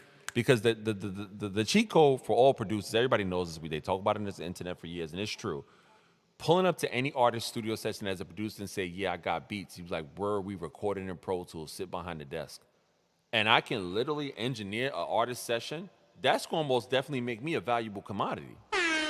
Yeah, I'm not gonna hold you. I think that yeah, I'm gonna do what I do in Ableton. I'm a beast in that, but I think I'm gonna invest time learning Pro Tools now because now I'm So check. excited. Sorry, now I'm excited at the concept to making things happen. Go ahead. Right. So check this out. You know what you're gonna like what I'm about to say and how I say it. Which you know the song "Retail Therapy," and I'm encouraging everybody to go out DC Carson Music on Spotify, Yeah, the Apple, song's fire. all of that, and listen to "Retail Therapy." Most streaming outlets has got it. It's a phenomenal song. It's something you can just you just taking your lady shopping, whatever it is. "Retail Therapy" is a great song, and you can find it out there with DC Carson Music. So let me tell you about that song. That song was done in Pro Tools, Oh, word. and yes, it was. And that song, the great thing about it is that in the Pro Tools session, editing and comping vocals was just really extremely easy. It is a little easier than Cubase. My point being also is that that do you remember the earlier conversation where I said I wanted to redo it because there's some stuff I needed to tighten up? Mm-hmm. So there's some people that are better at audio editing than I am. I'm old school. I don't really use a whole lot of too much comping for vocals because I can sing it as well as auto tune. I don't use a whole lot of those things. But there are people who are better that can kind of clean those things up. So that's why when you were saying that, I was like, well, that's why when you have a session, like doing your music, one thing, but like when you're doing vocals or let's say guitar and you're comping a lot, when you're comping a lot and you got a fly set and you need to tighten some stuff up, that's to your advantage to do it in there because you can just ship them the stuff and say, hey, I got my vocals like 90% of the way, but can you tighten it up? And when you got Mm-hmm. some people, that's all they do is audio editing. You can send it to them. Or let's say, for example, one track you liked it, but there was another comp or a piece of a comp. Like I was looking at Billie Eilish. They had a video of her compensation. They were talking to her tracks on a song, and they were talking to David Letterman. And I think she had like 80 doggone that she's recorded a certain phrases 80 something times, something like that. It was a big number, but then again, they were taking bits and pieces and sometimes just syllables. Because they were even saying, I mean, you could sit back and see all the vertical lines of when they were doing stuff. So that's why I'm saying, I'm sold and man, I'm set up and say, I ain't want to spend no more money, especially with NAM coming up. But now I would have to sit back and say, if you believe you have something, and that's, you got to know yourself. If you believe you have that talent, you might want to start doing your vocals, especially singing and heavy guitar. You probably want to do it in Pro Tools. I'll be honest with you. I did not start. This conversation was about why producers hate each other so much. And guess what's happening right now? We are learning why we as two producers love working with each other. And we love Dayson. We wish Dayson was up in the chat. We understand you working right now. Yeah. But we basically convinced ourselves to buy Pro Tools. And I just saw something while you were talking because I was like, Dag, he's right. I'm about to buy Pro Tools. And I ain't got money like that. And anyway, listen, if you want to help us get Pro Tools, please go in the description. Bless DC Carson. His link in the description is Buy Me a Coffee is there. Please, if you love our content and want to support the channel, please hit me up on Cash App, $Kyle Wins. We're trying to make these shows bigger and better, and supporting creators like us is how you do it. That's how you support, you know what I'm saying? Anything will help, and I'm ending up going to buy Pro Tools. Real talk. Look at this. This is how I know. I'm about to share something with you where I know I'm going to buy Pro Tools. I got to do it, but I got to do this. it. Look at this. You see this? Wait up. This is the reason I know I'm going to buy Pro Tools. Hi, my name is Dave Tyler. I'm an audio application specialist at Avid, and I want to talk about some cloud collaboration improvements in Pro Tools 2018. We introduced Pro Tools Cloud Collaboration in version 12.5, and we're constantly looking at ways that we can improve it. This latest release makes it even easier to start collaborating with other Pro Tools users. If you want to use cloud collaboration, then you need to be working in an online project rather than a local session, and you can now convert your session to a project in one simple operation. Take a look in the File menu and you'll see a new option called Start Collaboration. When I choose this option, Pro Tools tells me that the session will be duplicated as a project and then uploaded to the cloud. When the project opens, you can see that the artist chat window is already open, so I can find other collaborators and get working.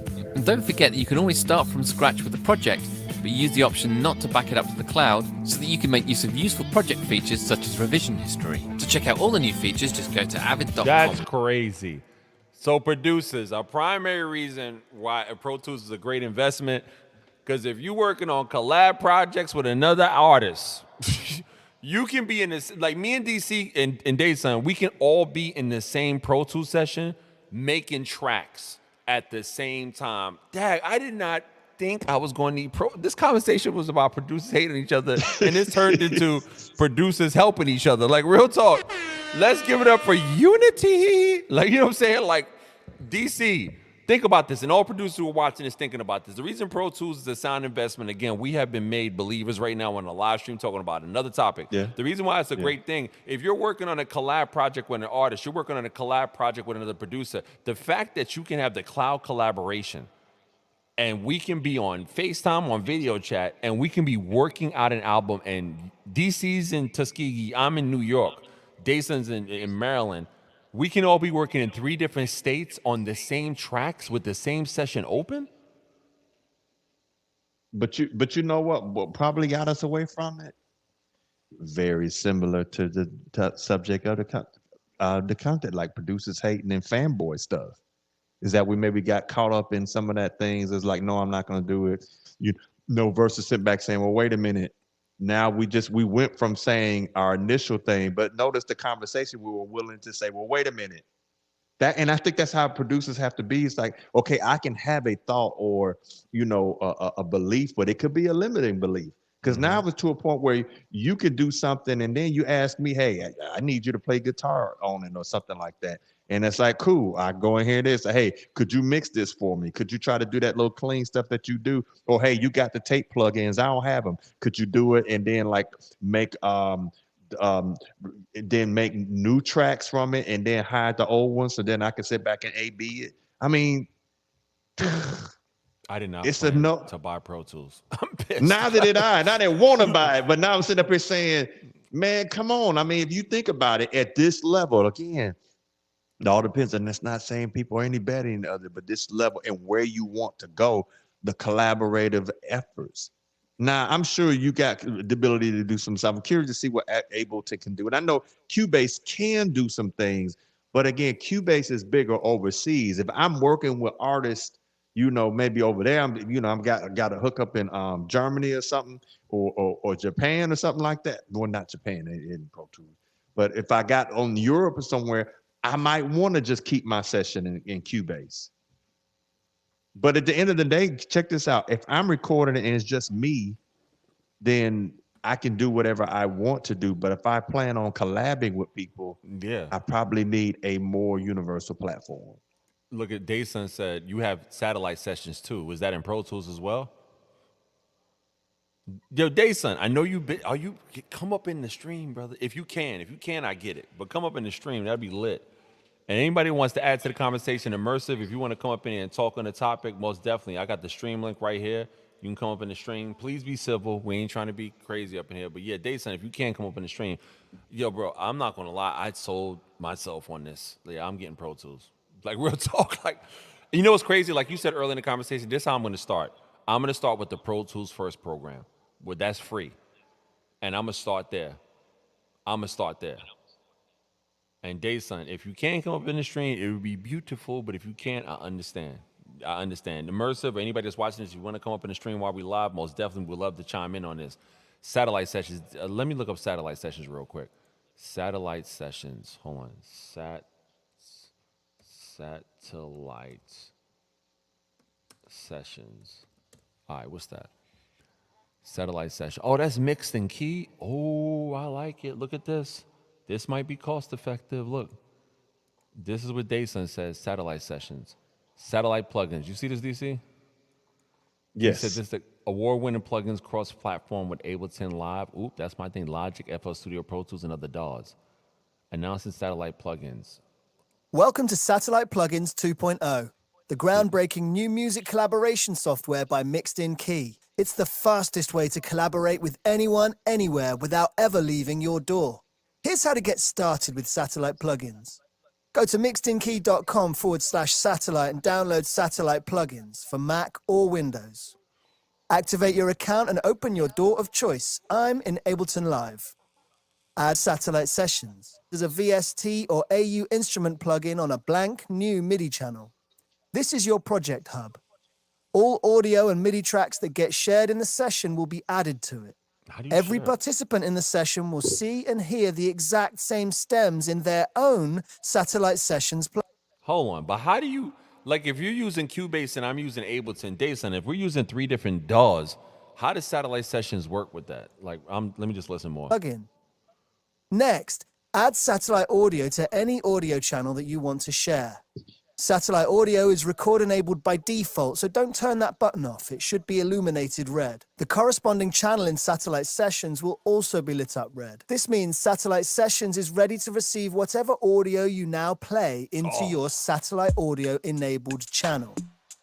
I have added satellite audio as an insert on Captain Beats MIDI channel. Pressing play in my DAW instantly tells Satellite Plugins to capture the audio output. I mean, that can get messy though. I mean, I get it. I mean, Pressing stop ceases recording in Satellite Plugins. You can add any additional audio you like by adding satellite audio to the corresponding channel. This includes VST instruments and external devices such as hardware synths, guitars, vocals, you name it. I'm going to record a simple chord progression played on my Korg Minilog XD. To do this, I add satellite audio to an audio channel. This time, it's an external audio channel. For external instruments, please ensure your DAW is set to input monitoring.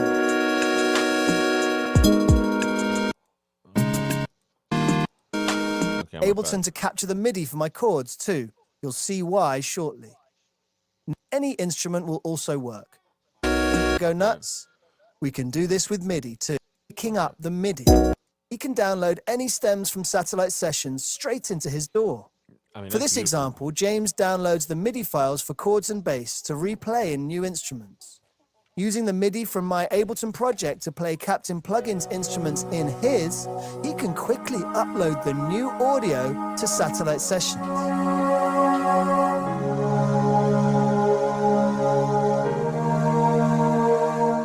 Within seconds, I can listen to it and download the new stems in my DAW. Thousands of miles apart, we've shared audio and MIDI in seconds without leaving our own DAWs.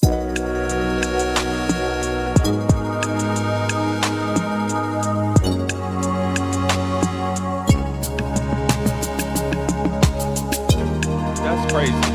That's crazy. Hold on. What do you think about this, DC? I have to dig around further into to it. That's interesting. Yeah, It but really is. it is. But I'm not gonna lie. You know what's more better? Hey, artists, yeah, man, you coming to the studio session? Yeah, I'm coming to the studio session. Yo, I'm about to pull up my track in Pro Tools. Or you can say, yeah, you're a sound designer? Yeah, I'm a sound designer. Great. I'll send you the Pro Tools session so you can work if you want to buy this product. Hey, I want to go, I want to do this campaign for you guys. What's going on? I want to do this campaign for your brand. I can send you a practice Pro Tools session so you can hear my work and my drafts of my work. Send a Pro Tools session. I get it. Satellite is a great thing, but it sucks. The name recognition, the people's familiarity with the platform is the sellable. Again, I think Pro Tools is only an investment to learn the skills so you can be better at something that's currently the standard, might not be the standard forever, but also the name recognition and the level of seriousness that artists will give you as a producer and different company houses will give you as a producer if you just send the session off. If I look at it this way, if you are indie, you're trying to do some stuff, I think that would work great. I think if you're trying to go again, if you're talking about, hey, I'm trying to get, like, if you're doing stuff and you're gonna put your own music out and you can collaborate with people, you can work some stuff out. Yes, you probably are good with what you have, but you can do Logic, Studio One, whatever it is. But if you're now saying, hey, because I know for me, I want to eventually get into doing stuff for like NBC, the NFL. I want to start getting to stuff where people don't just ask me for one thing, they're asking me for stems and on those levels of movies and stuff like that. There's a good chance they're going to ask you for a song because the mix for movies is different than the mix for an album. And so I have to think about that because you're talking about like, the whole surround was more than surround sound. Now all that kind of stuff happens, all that kind of stuff anyway. You're looking at a different type of mix. So for me, and I would say for those that are looking to eventually get into like major networks, and not just, US, we're talking about like BBC, all that kind of stuff. All that I'm trying to get it out there. You're gonna have to go. And here's the thing about this, and this is one thing I won't tell folks is that, man, y'all know I'll use that, woodworking thing. You don't want to have to start learning how to use a new saw when somebody needs you to start delivering 2x4s or 2x5s. You That's a just fact. don't want to do it. You don't want to do that. So I think even if you got it for I look at it this way, you got a good point. If you bought it and you chalked it up to a education cost, $300, and you used it for a year and you played around with it, that's not a bad investment when you look at the grand scheme of things, because you have a new skill set now and a marketable one that you can charge money. So let's say, for example, you are doing beats and $30. We're going to use that. And we go $30. But let's say if somebody's using exclusive, you upcharge an extra $10 for a Pro Tools session. I mean, you can make your money back that way. You can do it for a moment and then stop doing it, but at least enough to justify the cost. That's something else. Eventually, we'll have to have a conversation of, you got to start justifying what you buy and your price point. So, like selling a beat for $10 to me, if I can go to That's McDonald's and fry ridiculous. fries, That's yeah. If I can go to ridiculous. if I can go to I look at it this way. I love their music, but if I can go to McDonald's and fry a basket of fries at $10, $12, but I'm making more selling fries than a beat, I'm gonna go sell fries and beatbox Word. while I'm doing it.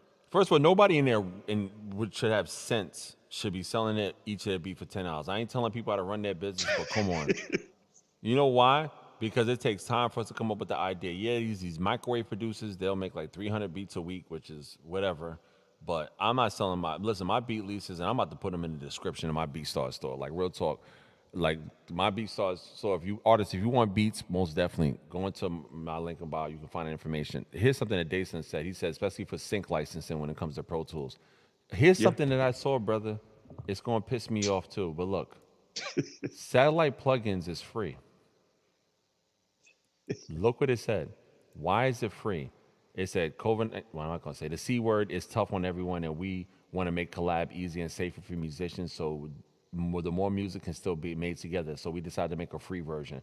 Well, we have to pay for satellite plugins. We will have a permanent free tier for every limitation. There'll also be a pro tier for satellite eventually. But if you want to help support doing that, please buy the plugins. I'm not gonna lie, that's professional. I'm not gonna hold you. I kind of like that concept. How do you feel about it being free? I think that's nice, and I mean that would be something that I would support. I like when people are doing that and trying to help musicians, because musicians is hard most of the time. You are money is limited, especially if you're trying to make a living out of it. So I think that's cool, and I'll have to check it out. And I appreciate it. Was that Dayson that talked about that mentioned that. Yeah, he mentioned that. Like, I put it like this: I when Dayson's do like that, I'll trust it. yeah, I'll trust it. If somebody else did it, I probably wouldn't. yeah. Now, the only thing I may not get into it, because you know how it is. I bought a computer, which this is a side note, but still in production. I will never ever buy a main hard drive on a computer that has less than 1 terabyte ever. Oh yeah, again. hell no. And because I got to move some stuff around now, which I do have cloud, and I like the fact that which I need to see on this Pro Tools thing, you do get a free 1 gigabyte of cloud, but how much more? But then again, you can't just move the session in out of the cloud. Anyways, ways to work around it. But if you making money, just get stuff. But anyway, that's the side note. But as far as that goes, if Dayson puts his stamp of approval on it, I'll rock with it. Yeah, I'm not gonna lie. I'm still going to download Pro Tools Intro, and just like see how that works. And I'm gonna go out as I was talking to you. I looked and said, okay, of course it lapsed. I'm gonna go ahead and probably just get it. But you're gonna pay for the subscription? Yeah, I'm just gonna renew it. And what version is it? Going to be the studio? It's going to be the artist? Oh, it's studio. Well, I had studio before, so I'm gonna keep with studio. I'm just gonna keep on with studio, and I can always drop in if I started making money, which more than likely if it ain't money, I would buy me another computer. Ain't no if when. I heard your track. When I Ain't start no if, making when. money, I'm sorry. All right, when I start making it, that I probably would get me a better computer and then just do Ultimate.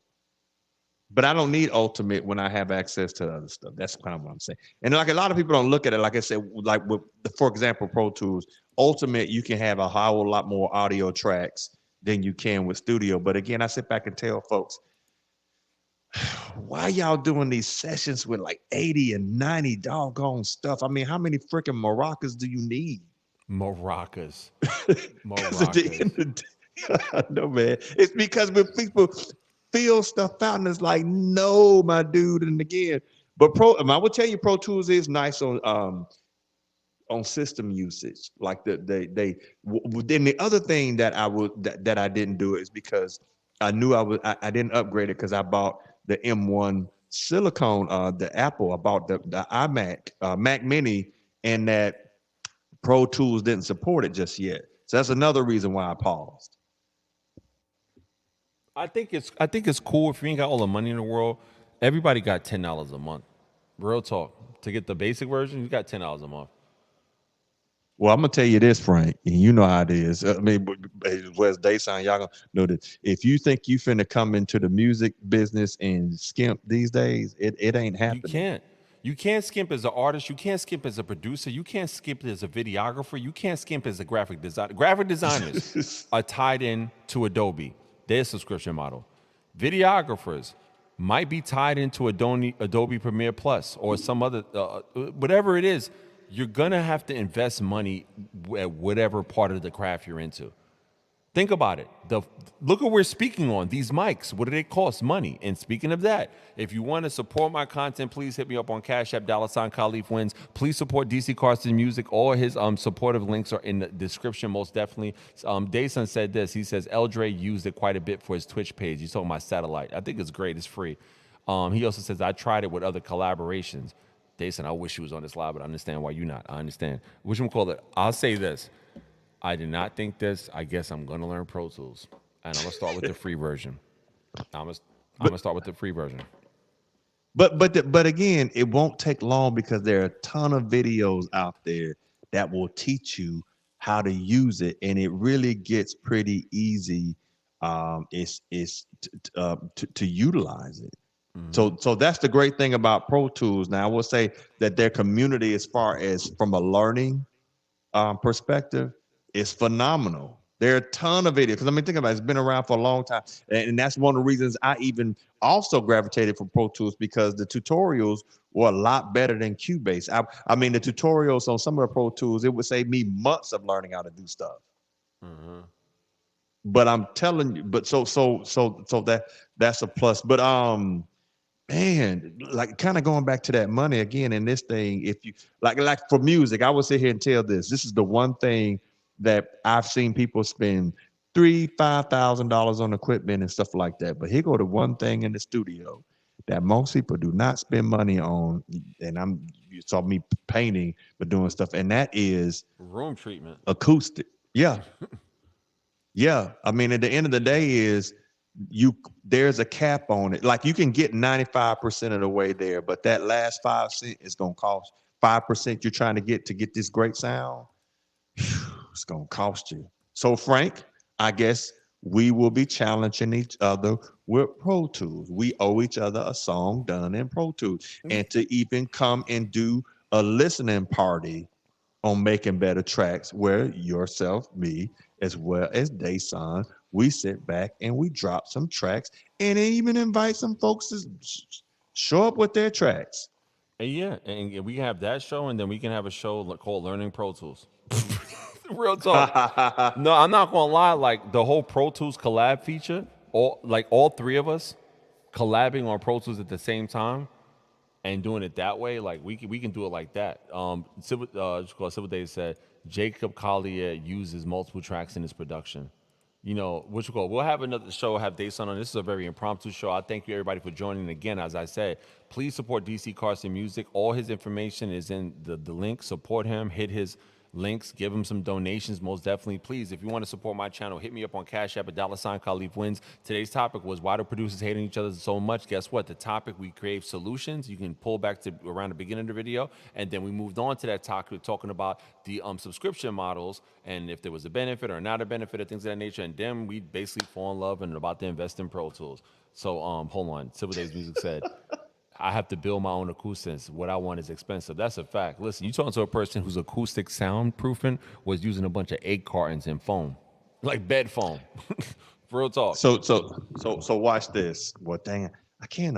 Well, I have to step away. But anyway, y'all know what I did because Dayson, I'm the same way. I'm building my panels, and I've already know like the right stuff that you got to get the soundproofing. And I'm curious to see what you're trying to get. I don't remember the exact specs, but you got to get. And then instead of me making a wooden frame, because wood is a lot more expensive now than it could. And at the end of the day, you just get the thing, wrap it around there, and then put the brackets on the wall versus you having to spend the wood. Because I mean, you could spend a considerable amount of time. Now, will it look as smooth when you just wrapping, not doing the fiberglass, but the soundproof and stuff? Yeah, it won't look as smooth. But at the end of the day, is I ain't trying to pay no money for wood. That's just it. But what I did, because I saw some engineers talking about stuff, I had some old comforters from back in the day and towels and Wow. sleeping bag. And so I went and put them in my and put them in there. Now, does it in my sound booth? Now, does it look like nice and pristine? Because I've got, for my daughters, stuff. One was pink and all these different colors, and one was blue. No, it doesn't look good, but again, it's very soundproof. That's Hmm. all I need. And you can use that, like for example, Frank, what you can use where you are in an apartment is a PVC pipe thing where you basically kind of make it like a little rectangle and then just throw the blankets over it, and then you walk in there and do it, and it'll keep stuff from coming into your mic. So the I'm not. PVC, if you, I know he's like, how do you do that? No, I know that's a good idea. Because I mean, and even if you just hung it from the ceiling, I mean, you at least have it where you just have your four walls around you and make the floor, and then when there's like you pull it away. I mean, but like I said, there's just ways around it. That's all. No, it is. And again, we all listen. I'm a solutions-based content creator. You're a solutions-based content creator. That's what it is. Yes. And I'm glad that people learn from it. They actually seen the journey of both of you and I getting frustrated because we're learning that, yeah, Pro Tools is most definitely necessary. Like real talk, it's not necessary to write, but in terms of where we want to go. Before we get up the stream. Let me present to you what we looking at right now. You see this? These are the price tiers. So first one is Avid Pro Tools Studio Perpetual License Upgrade reinstates updates support for a year. That's $350. Then it's Studio That's the one I Perpetual. got to do. Yeah, perpetual license is $600. Since I don't have Pro Tools, but if I want a perpetual license with a support plan, it's $600, and that's just for a year. But just to have the program perpetual in my laptop, just with 1 year of updates, I can still use it after it without the updates, but just keep that there. Then it's the Yeah. perpetual license renewal, continued updates and support for a year. That's $200. I think that might be yours. The ultimate is $750. Jeez Louise.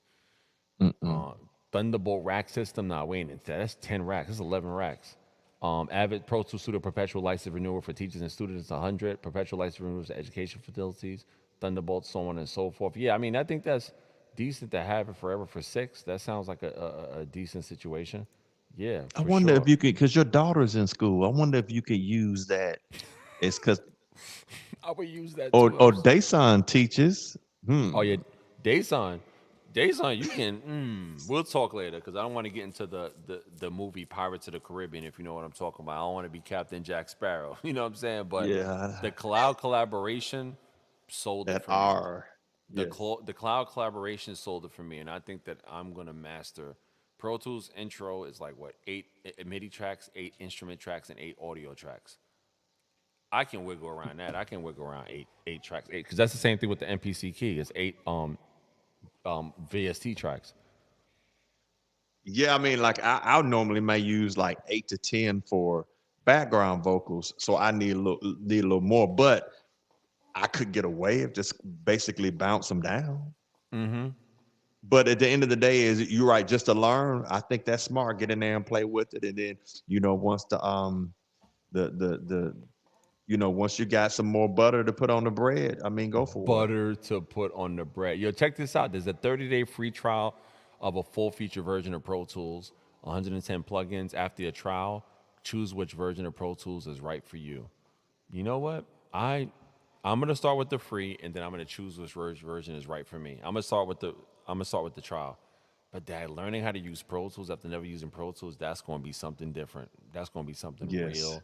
really, really different. But thank you everybody for joining. Please go to my description and look at DC Carson's music's links. Please donate to his channel to help build his channel. Please, if you love my content, please hit me on Cash App via $Colleague Wins or hit my link in bio.